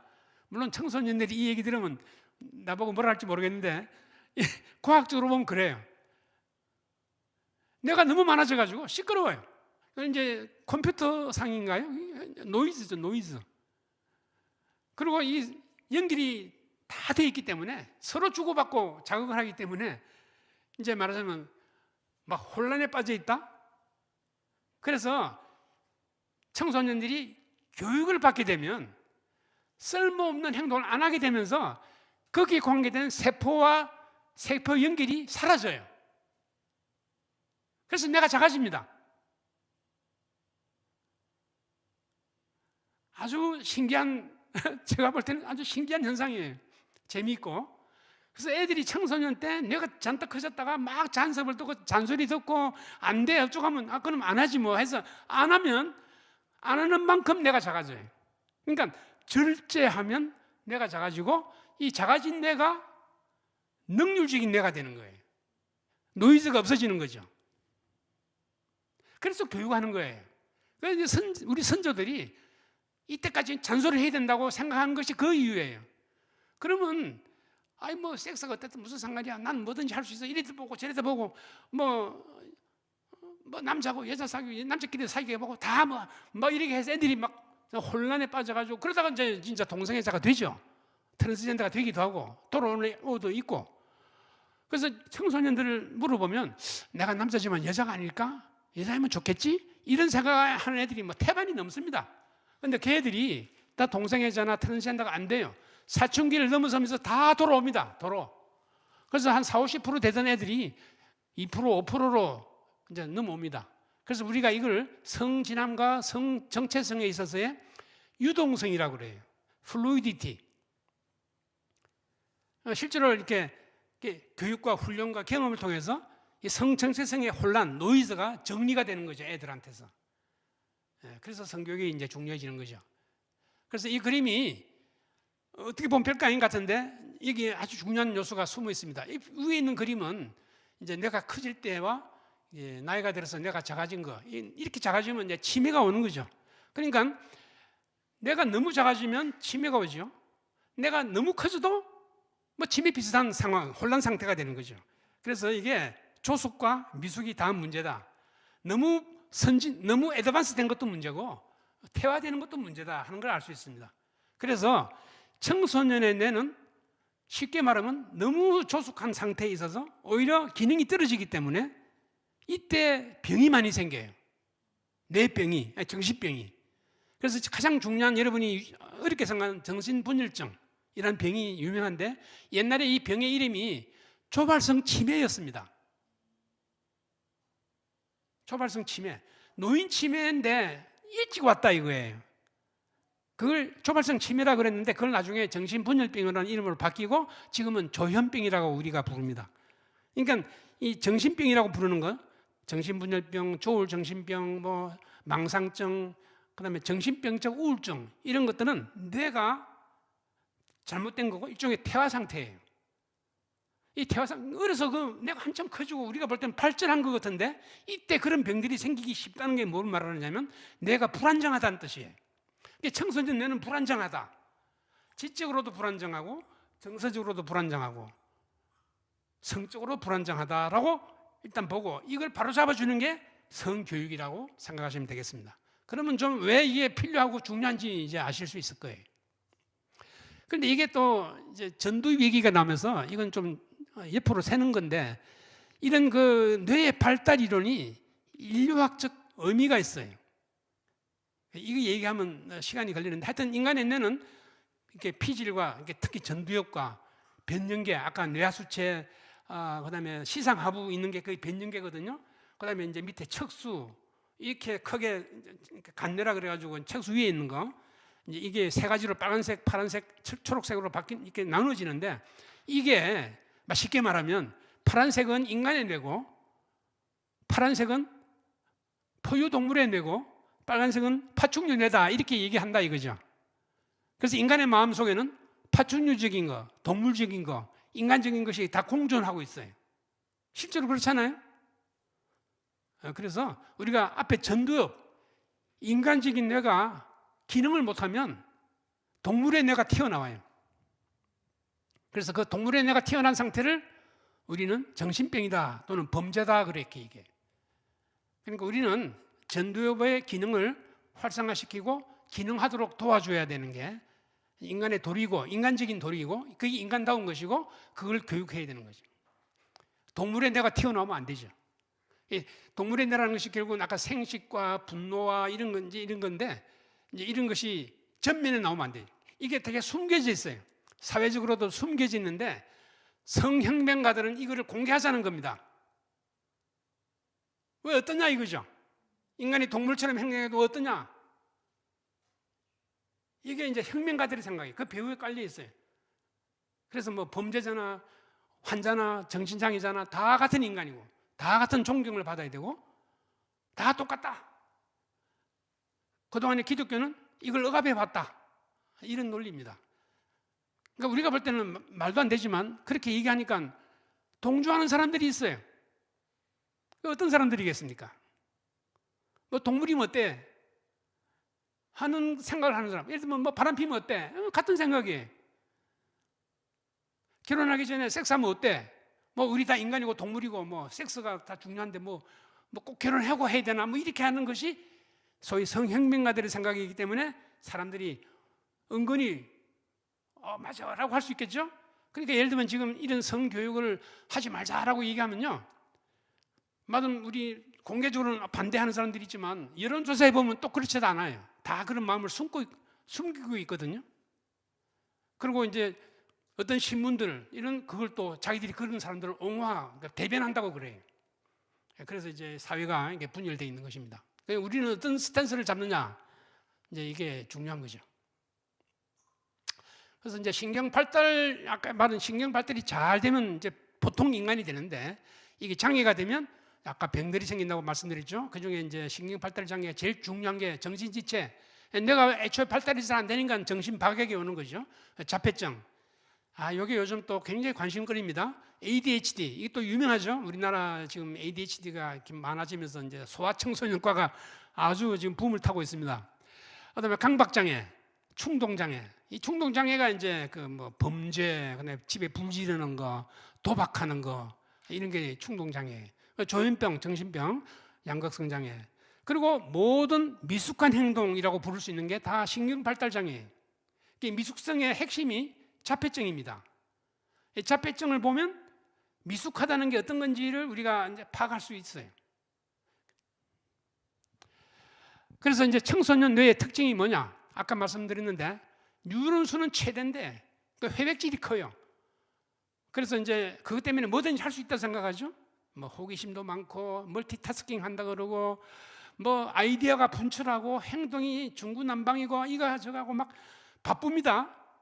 그런데 이제 문제는 이런 뇌니까 예민하죠. 뇌가 예민해서 조금만 뭐라 그러면 막 화를 내고 변덕이 심하고 삐지고 그럽니다. 그러니까 이제 청소년 뇌에 청소년들이 사춘기가 왔다는 말 하지 않습니까?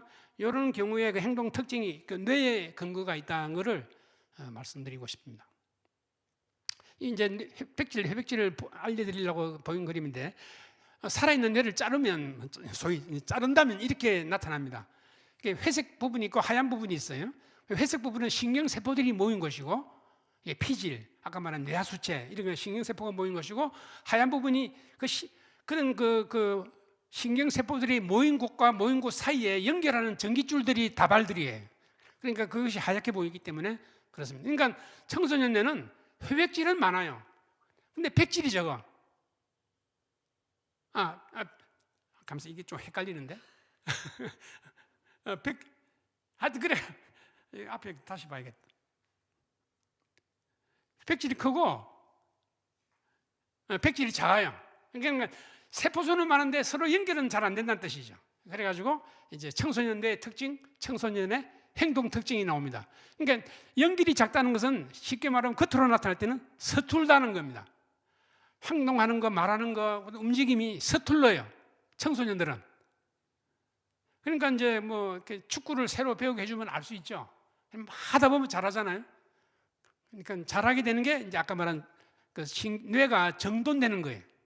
뇌 세포끼리의 그 연결망이 정돈되는 것을 이제 그 영어로는 얼라인 뭐 이렇게 쓰는데, 정돈되면 축구를 잘하죠.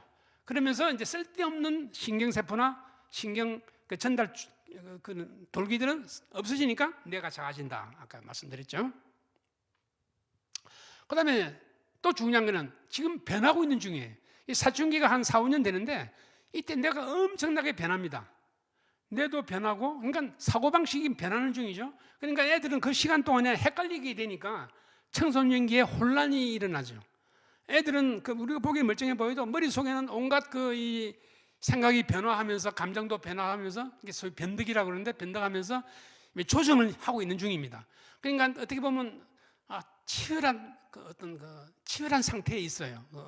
그러니까 우리가 옛날에는 그런 걸 잘 모르면서 이제 평가하기를 폭풍적이다, 청소년의 폭풍이라는 말을 썼습니다. 스토밍. 그래서 그때 잘못 건드리면 막 화를 내고 집을 나가고 막 부모하고 달기도 하고 싸우고, 그러고 막 술 담배 먹으려고 그러고 이런 식의 행동이 나오죠. 그러니까 부모가 이때 이 상황을 잘 이해하고 파악한 다음에 어프로치를 이제 하셔야 된다. 그러니까 청소년을 어떻게 다룰 것인가에 대한 또 어떤 기술적인 테크닉인 부분, 또 교육에 대해서는 그런 그 테크닉이 있죠. 그래서 변덕이 이제 핵심적이다. 그래서 어른들이 이해하기가 쉽지 않다 이거죠. 그런데 자기들이 다 청소년기를 보냈습니다. 저도 옛날에 그 청소년 환자 볼 때는 항상 제 머리에 내가 청소년일 때를 기억했어요. 그럼 이해가 돼요. 저도 청소년기 때 그랬었거든요. 근데 이제 그걸 가까스로 이제 잘 살아남았습니다. 그러니까 이제 그런 경험을 살려서 청소년들을 그때 이제 지도한다고 생각했었어요. 그리고 또 한 가지는 이 뇌가 많고 하니까 센시티브해져 가지고 이 탄력성이 부족하다고 그래요. 요즘 이 탄력성이 아주 화제거리지 않습니까? 스트레스를 이기는 힘, 이게 레질리언스라고 그래요. 그 레질리언스가 청소년은 약해요. 아까 말한 노이즈가 너무 많아서. 그래서 이제 마약에 취약합니다. 그래서 담배 피려고 그러고 술 마시려고 그래요. 그러면 금방 취하고 기분이 너무 좋아요. 그러니까 자꾸 하려고 들면 중독이 되는 거죠. 그래서 이제 특히 마약에 취하기 때문에 절대 담배 피면 안 된다, 술 먹으면 안 된다고 가르쳐야 돼. 근데 이걸 너무 쉽게 생각해. 자기도 옛날에 그래 본 적이 있기 때문에 뭐 그럴 수 있지 뭐. 이게 부모로서는 부모나 선생님은 그래서는 안 돼. 뭐 저기 술 파는 술 만드는 비즈니스는 그렇게 얘기하더라도 우리는 그러면 안 됩니다. 그다음에 이제 얘기하고 싶은 중에 하나가 청소년기의 특징이 자폐증적이다. 이게 자폐증은 안 좋은 병이니까 이런 말 함부로 쓰면 안 됩니다. 그래서 자폐증적이라고 그랬어요. 이 자폐증적이라고 그러면 그 이제 자폐증의 증상의 핵심이 저 영어로 써서 미안한데 마인드 블라인드, 다른 사람의 마음을 이해하기가 어려워가지고, 그다음에 theory of mind, 마음이 어떻게 작동하는가에 대한 이해가 없어요. 예를 들면 내가 야, 너 오늘이 얼굴이 부스스하다라고 말하면 그 사람이 싫은 표정하겠죠? 그러면 내가 뭘 잘못했는지 몰라요. 그러면 너 왜 그런 말 하냐? 나 그 사람 듣기 싫어하잖아. 그러면 뭐 사실 그렇잖아. 이렇게 하는 게 청소년이라 이거예요. 부수수하니까 내가 그걸 지적해서 부르지 내가 뭐 다른 뜻은 없어. 그 말을 들은 사람의 마음이 어떨지를 상상이 안 되는 거예요. 이런 현상이 자폐증입니다. 그러니까 우리 요즘 말로 하면 공감 능력이 없는 거죠. 요즘 공감 능력이 뭐 정치에도 등장하고 그러던데, 이 공감 능력이 없는 게 자폐증이고 청소년의 특징이 이 자폐증적 경향이 있는 거죠. 그러니까 내가 너무 이렇게 노이즈가 많아서 기능을 제대로 못해요. 이게 잘 정돈이 되면 저 사람이 그래서 그러는 거를 나중에 어른이 되면 이해하죠. 근데 청소년 때는 그걸 잘 파악을 못한다 이런 뜻입니다. 그래서 이 얘기를 왜 하느냐, 이 나중에 또 전에도 한번 얘기한 적이 있는데 LGBT 사람들을 조사하면 상당수가 자폐증이 있다는 게 나왔어. 그래서 나도 정신이 번쩍 들었어요. LGBT, 자폐증, 성혁명, 젠더주의, 이게 어떻게 보면 다 서로 이렇게 연결되어 있는 어떤 하나의 사고방식이 아닌가.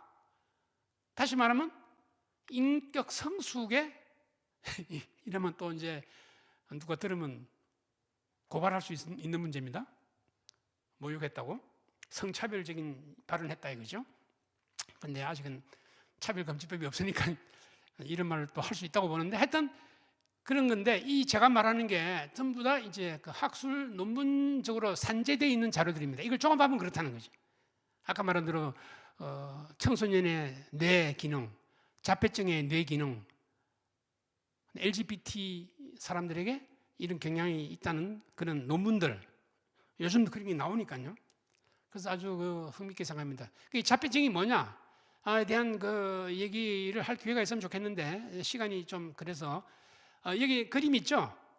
이거 유명한 영화에 나오는 그 그림인데, 이 자폐증이지만 또 천재적인 능력이 또 있어요. 그런 부분이 있거든요. 그래서 자폐증이 다 뭐 전적으로 나쁜 게 아니고 그런 사람들 중에 창의적이고 또 천재적인 그런 어떤 부분도 있다는 것도 이제 말씀드리고, 청소년들이 또 그런 점이 있어요. 근데 그게 좀 비현실적인 게 있죠. 자폐증도 그 아주 천재적인 능력이 있는데 사회적으로 별 쓸모가 없는 게 많다는 것도 또 말이 됩니다. 그래서 이게 전체가 한번 언젠가는 한번 정리가 잘 돼서 말씀드릴 수 있으면 좋겠다는 생각을 합니다. 그래서 청소년 뇌의 독특성, 아까 말한 대로 문제점이 많지만 장점도 많다. 아주 그 어른들의 뇌에 비해서, 아이들의 뇌에 비해서 청소년의 뇌는 유니크하다. 취약성은 있지만 아주 장점도 많은데, 즉 말하자면 뇌세포가 많다는 것은 어쨌든 잠재력을 얘기해요. 그렇지만 또 위험하기도 하죠. 그래서 이제 그 유명한 교수 젠센이라는 분이 있는데, 청소년의 뇌는 프라임드 앤드 펌프드, 이 프라임드는 대비되어 있어요. 딱 건드리면 막 나오게 되어 있다고요. 이게 프라임드예요. 그리고 펌프드는 쏟아져 나온다는 뜻이죠. 그래서 청소년의 뇌는 아주 잠재력이 크니까 잘 교육하면 그 교육에 따라서 그 재능이 잠재력이 충분히 발휘되면 엄청난 생산성을 또는 훌륭한 것을 만들어낼 수 있다. 그래서 교육이 중요하다 하는 것을 다시 한번 말씀드립니다. 종합하면 성교육은 연령에 맞게 가르치기 위해서 발달 과정에 대해서 우리가 잘 이해하고 있어야 된다. 그 발달 과정은 인지기능, 뇌발달, 성발달 이 두 가지로 나눌 수 있고 오늘 이따 요약해서 이제 말씀드렸습니다. 그래서 청소년의 그 특징은 서칭, 프로테스팅으로 얘기할 수 있죠. 막 자기들이 호기심을 가지고 이것저것 해보고 그래요. 그리고 그걸 말리면 반항합니다. 그렇지만 이거를 우리가 잘 이해하고 그 특징을 이해하고 이걸 잘 가이드할 필요가 있어요. 그래서 이 가이드 하자는 말을 듣기 싫어하죠. 지도 감독을 싫어해요. 그러니까 지금 성혁명가들이 기독교가 가이드 하겠다는 걸 싫어해요. 그래서 이게 거기도 어떤 일치점이 있습니다. 그래서 지금 이제 문제가 생기는 거죠. 그래서 이제 지적, 감정적 발달 수준이 이따 나이에 따라 다르기 때문에 나이에 맞는 걸 하자. 지금 현재 2015년도에 나온 그 교육부안은요, 나이별로 다 돼 있어요. 근데 이제 2022년도, 작년도에 나온 교육안에 대해서 우리가 지금 검토하고 있는데, 이제 그 검토를 잘 해야겠죠. 그리고 교육에 있어서 정보가 작아도 그건 소용없죠. 정보가 많으면 자극을 일으켜서 그렇지 않아도 자극이 예민한 청소년들이 혼란에 빠질 수가 있습니다. 특히 성교육에서는 섹슈얼리제이션의 위험이 있어요. 이 섹슈얼리제이션이라는 것이 이게 상당히 좀 위험하죠. 예, 그래서 요 개념, 섹슈얼리제이션이라는 개념을 이제 이건 조금 더 분야가 다른 게 다음 시간에 말할 기회가 있으면 하겠습니다만 이것을 경계해야 됩니다. 예를 들면 지금 애들한테 휴먼 섹슈얼리티를 가르치자는 게 소아 청소년을 섹슈얼라이즈 하는 거예요. 눈치 빠른 사람은 다 그 얘기를 이해하고 지금 떠들고 있습니다. 그러면 안 된다고. 근데 섹슈얼리제이션이라는 의미가 또 어떤 의미가 있는지 여러 가지 의미가 있기 때문에 여기에 대해서 우리가 연구하고 공부할 필요가 있어요.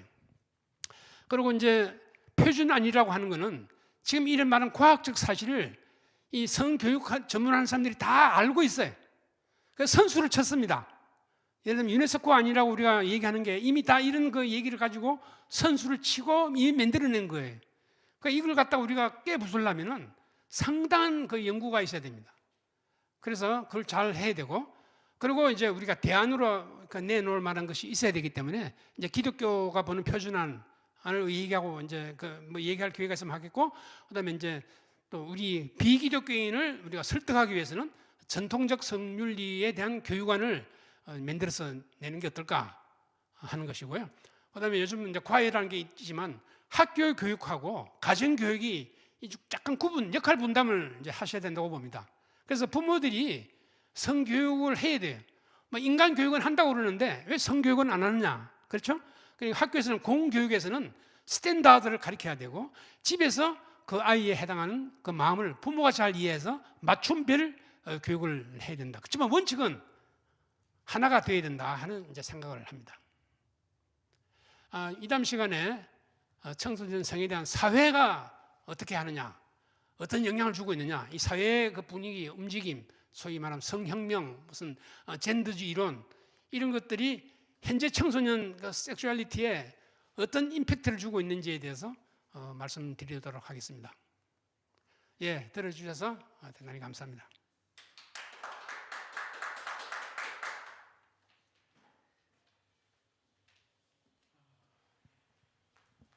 수고하셨습니다. 네, 감사합니다.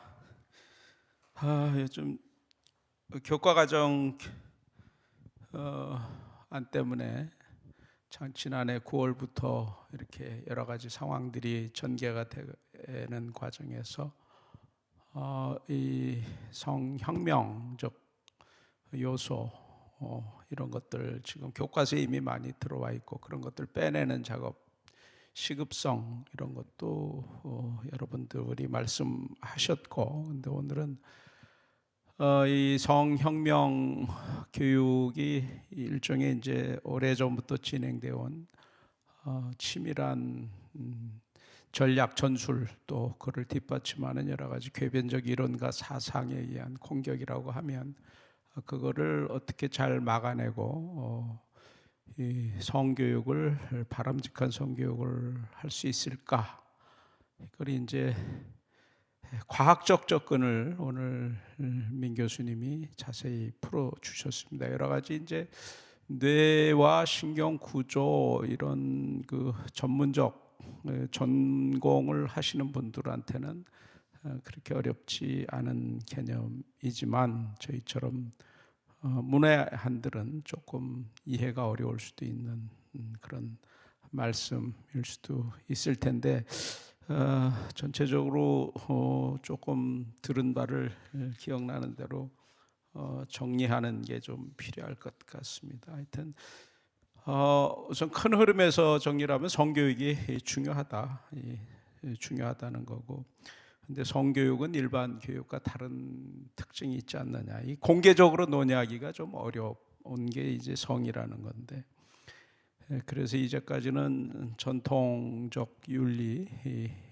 관행, 도덕, 종교에서 가르치는 이런 교훈이 그대로 통했던 시대인데, 지금 현대는 이제 이게 더 이상 안 통하는 것 같은 그런 시대적 변화가 있는 거죠. 이렇게 그런 변화가 온 데는 물론 그 프랑크푸르트 학파 이후 이 어떤 프로이드 이론을 막시즘하고 접목해서 이런 성혁명 어떤 커리큘럼 같은 것들, 이론 뭐 이런 것들 만들어서 조직적으로 미국 서구의 대학가를 오염시키고 거기에 영향을 받아서 현대의 어떤 그 트렌드가 많이 변한 이런 현상, 이게 이제 교과서하고 다 연결됐고 아이들을 오염시키고 망치고 있으니까 지금 교육이 굉장히 중요한데, 그 성교육이 중요하지만은 이 청소년들의 그 특징을 먼저 알아야 될 필요성이 있다. 이걸 상세히 풀어주셨습니다. 청소년들의 뇌 구조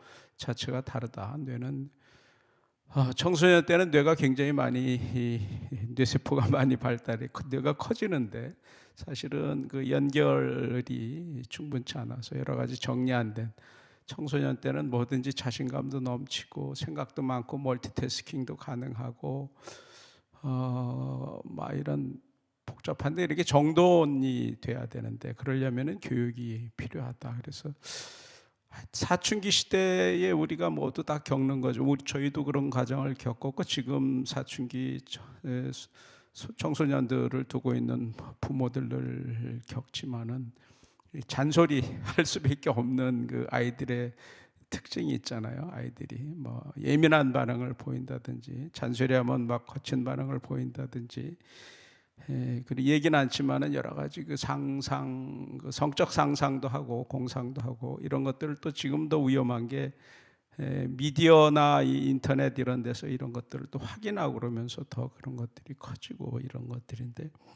왜 청소년들이 그런가, 그 특징을, 뇌 구조가 이렇다, 이런 거를 좀 상세히 말씀해 주셨습니다. 그래서 그 와중에 이제 성혁명주의자들이 과학적 거짓말을 한다는 것도 이렇게 정리를 해 주시고요. 이 간성은 분명히 인간의 염색체는 XY로 이렇게 구분이 되고, 그래서 이 성은 변할 수 없는 건데, 간성은 일종의 의학적으로는 병인데 그런 간성도 정상이라고 이렇게 주장을 한다는 거죠. 그래서 그리고 아이들도 이 전성기라는 표현을 전성기적 이런 표현을 주셨는데, 이 아이들이 이 신체적 반응이 만지면 남자아이들이 성기가 반응하는 이런 것들이 성욕과는 무관한데, 그런 것들을 성욕이라고 주장하면서 이 소아성애와 연결시키는 이런 주장들을 한다, 이런 거를 경계하는 이런 말씀을 또 주셨습니다. 결국은 청소년들, 이 사춘기 청소년기는 이 성 정체성의 축으로 혼란에 빠지기 굉장히 쉬운 시기여서 교육이 절대적으로 필요하다. 그런데 이 교육이 어떤 포괄적 성교육이라든지 이런 교육에 먼저 저쪽에 성혁명주의자들이 먼저 만들어낸 그런 그 선점한 그런 말씀도 좀 해주셨고, 또 뇌의 기능에는 인간과 동물, 파충류 이런 기능들이 공존해 있고, 그래서 인간의 뇌는 이제 이렇게 발달을 많이 시키는 게 인간의 뇌는 인격 성장과도 연관이 돼 있고, 그런데 이 성혁명주의자들은 이게 다 똑같다 뭐 이런 주장을 한다는 거죠. 그래서 성혁명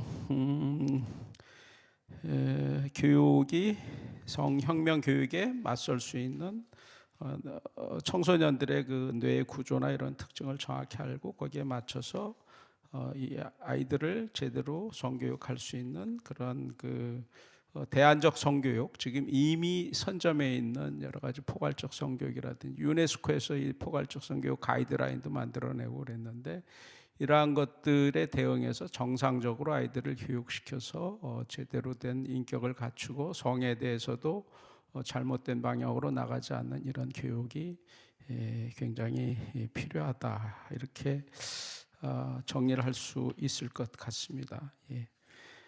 다음 시간에 한 번 더 오셔서 또 이런 그 구체적으로 어떤 대안이 가능할지 이런 말씀을 주시니까 다음번도 꼭 들어주시기 바랍니다. 이 정도로 마무리하고 다음 주 간추린 뉴스 순서 정리하도록 하겠습니다. 네, 화면에 지금 보이는데 피켓시의 모습이죠. 이 성혁명 차별금지법 교육 반대를 위한 피켓 기도회 전국적으로 계속 늘어나고 있습니다. 대통령실에서 처음 시작이 됐죠. 교육부, 세종시 교육부로 이렇게 또 확산됐고, 이제는 지방의 교육청 단위로 계속 확산이 되고 있습니다. 서울교육청, 부산교육청, 인천, 광주, 울산, 경기, 전북, 전남, 경남 교육청 이렇게 계속 확산이 되고 있고, 앞으로 더욱 더 확산될 전망입니다. 더군다나 지난번에 이제 이 교육과정 이런 싸움 하면서 놀랍게도 12, 14 그 결정 수정 결의가 나왔고 12, 22에는 그 고시가 발표가 돼서 거기서 섹슈얼리티가 삭제가 됐고, 또 뭐 이 성혁명 개념을 부작용, 소화성의 다자성애가 없도록 이걸 충분히 안내한다, 이런 획기적인 이런 결정들이 나온 뒤에 이 의미를 분명히 해석을 해서 앞으로 이미 오염된 교과서를 바로 잡아내는 이런 작업이 더 중요하다. 그래서 지금 피켓시가 그렇게 연결되고 있는데, 아주 갈수록 이 의미에 대해서 정확히 이해하는 사람들이 많아지고 또 깨어나는 사람들이 많아져서 이 피켓시가 갈수록 이렇게 늘어나고 있는 거 아닌가 싶어서 굉장히 고무적이라고 말씀드릴 수 있겠습니다. 거기 이제 화면에 보면 피켓 기도의 후기 카페에 들어가 있는데 하나하나 이렇게 들어가 보면 굉장히 은혜가 됩니다. 지난번에도 4분이 나오셔서 생생한 경험을 말씀을 해주셨는데, 요 카페 들어가서 사진 보고 그 글 보고 그러면 굉장히 은혜가 되니까 꼭 한번 다시 보시면 좋겠습니다. 다음 넘어가죠. 라이오네시스 KBS 출연에 반대하는 이런 기사가 있었습니다. 이 MBC에서부터 이 파문 시작이 됐죠. 이 동성애를 옹호하는 이런 곡 라이오네시스, 이거를 적합 판정을 낸 다음에 부적합 판정 냈다가 번복해서 적합 판정을 내서 이게 문제가 시작이 된 거죠. 그런데 그런 똑같은 상황이 이제 KBS나 SBS나 똑같이 이어지고 있으니까 이 파장이 계속 커지고 있습니다. 지금 오늘 예정대로라면 지금 2시부터 MBC 앞에서 마포 상암동 MBC 이 앞에서 여기에 대한 규탄 대회가 지금 진행되고 있는 걸로 지금 한창 진행되고 있는 걸로 알고 있습니다.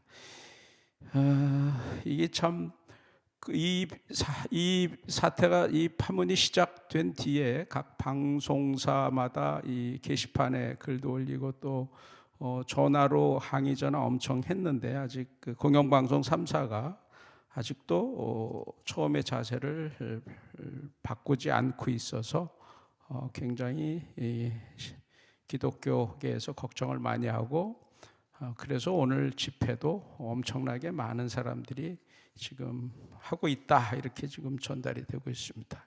그다음에요.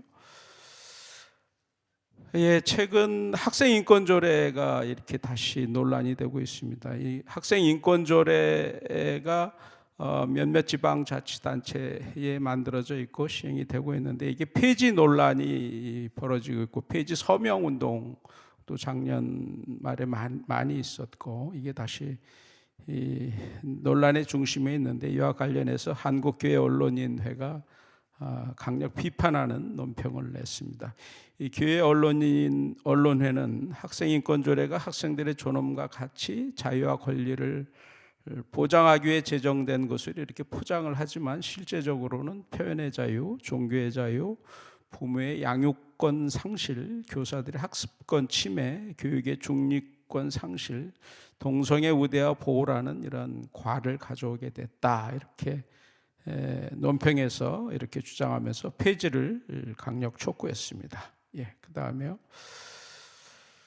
경기도 의회가 성평등을 양성평등으로 바꾸는 경기도 성평등 기본조례 일부 개정 조례안을 입법 예고하면서 용어 논란 계속 뜨거워지고 있습니다. 그런 가운데 폐지 의견이 압도적인 것으로 이렇게 나타나고 있습니다. 도의회 홈페이지 입법 예고 게시판에 경기도 성평등 기본조례 일부 개정 조례안 의견 쓰기에서 이렇게 나타나는 건데요. 지난 1일 오후 4시 기준으로 1,600건의 의견이 달렸다고 합니다. 대부분 양성평등을 찬성한다. 자연적 성별 이외의 성은 없다.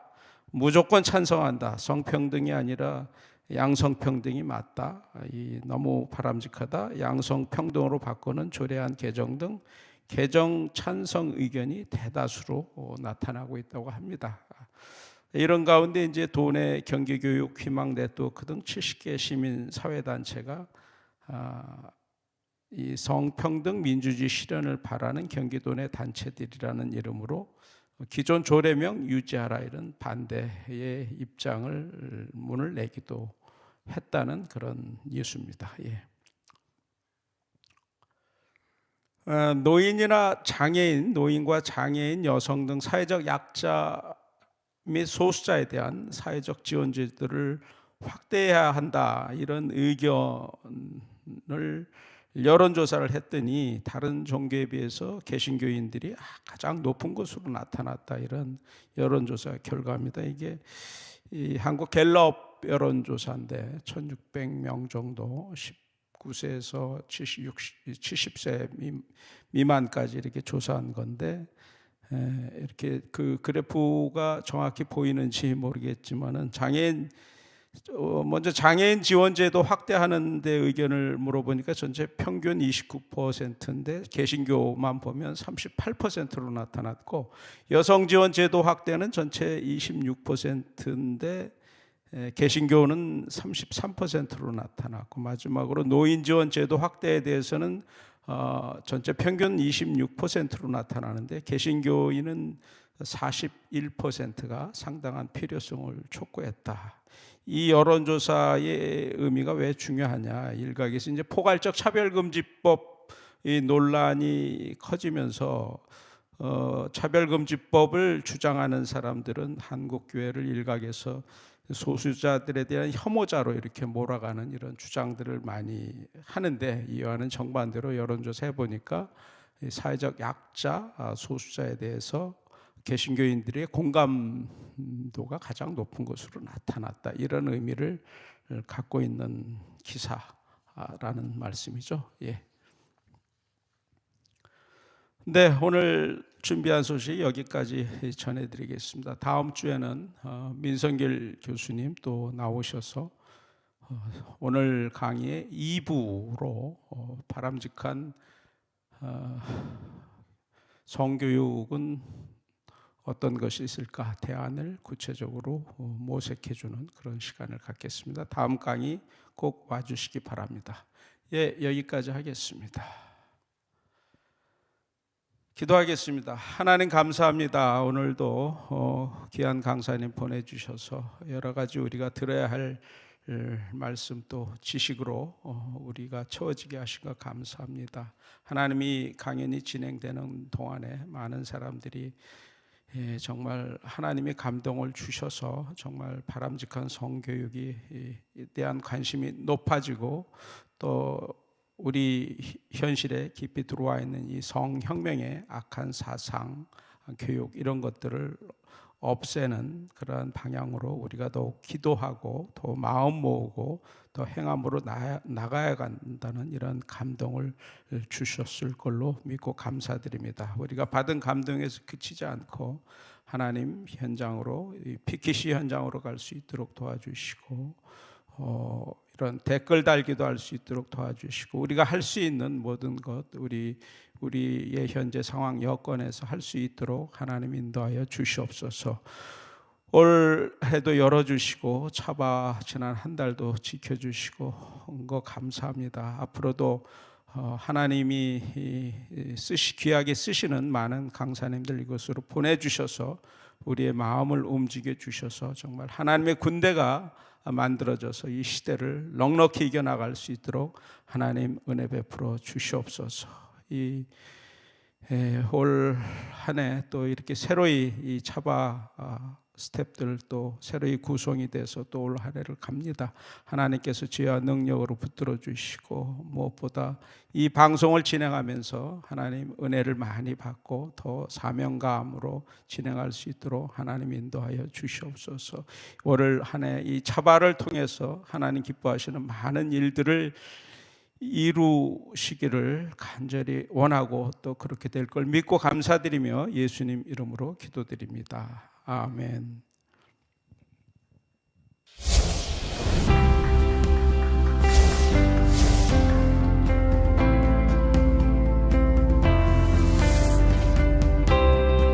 채널 공유운동, 유튜브 채널 공유운동에 대해서 말씀을 드리겠습니다.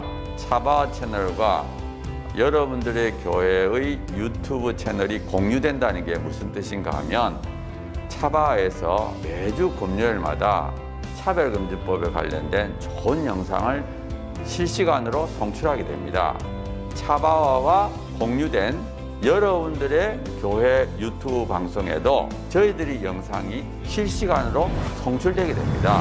처음에 시작할 때 50개, 100개, 200개, 240개까지 증가했습니다.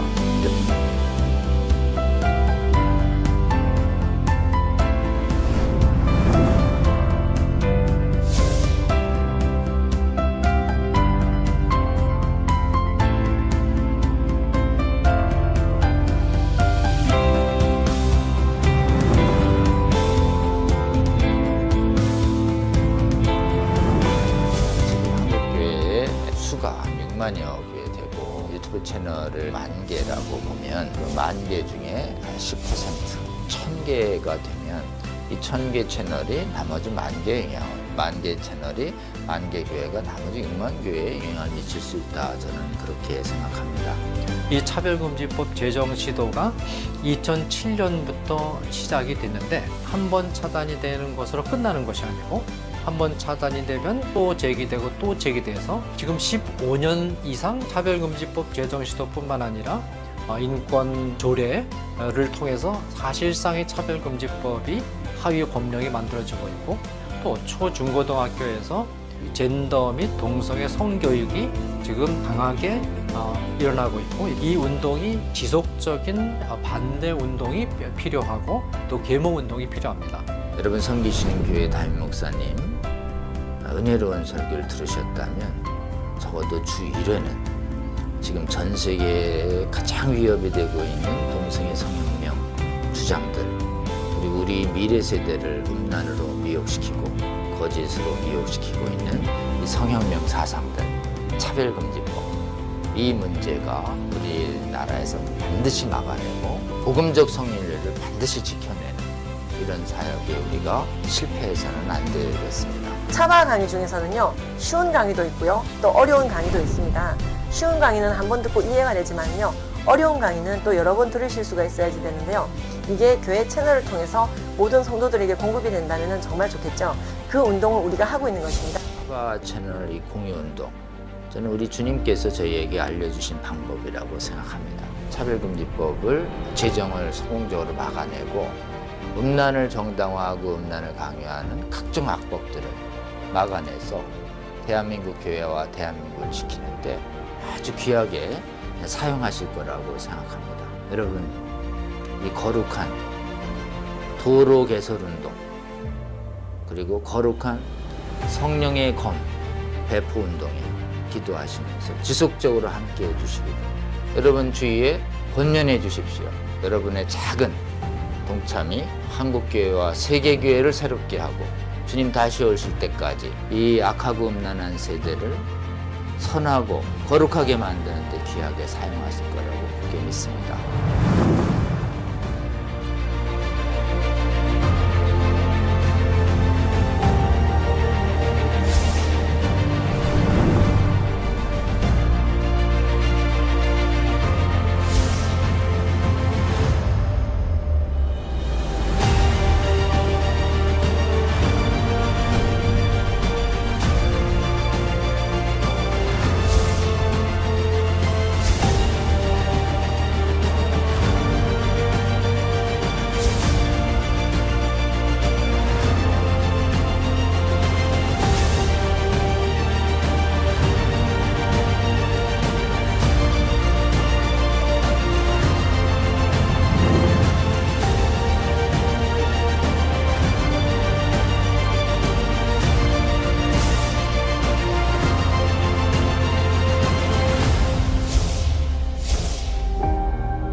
여러분의 작은 관심이 세상을 바꿀 수 있습니다. 차바 채널 공유 채널 공유 운동에 차바 채널 공유 운동에 꼭 꼭 꼭 부탁합니다. 화이팅! 파이팅! 화이팅!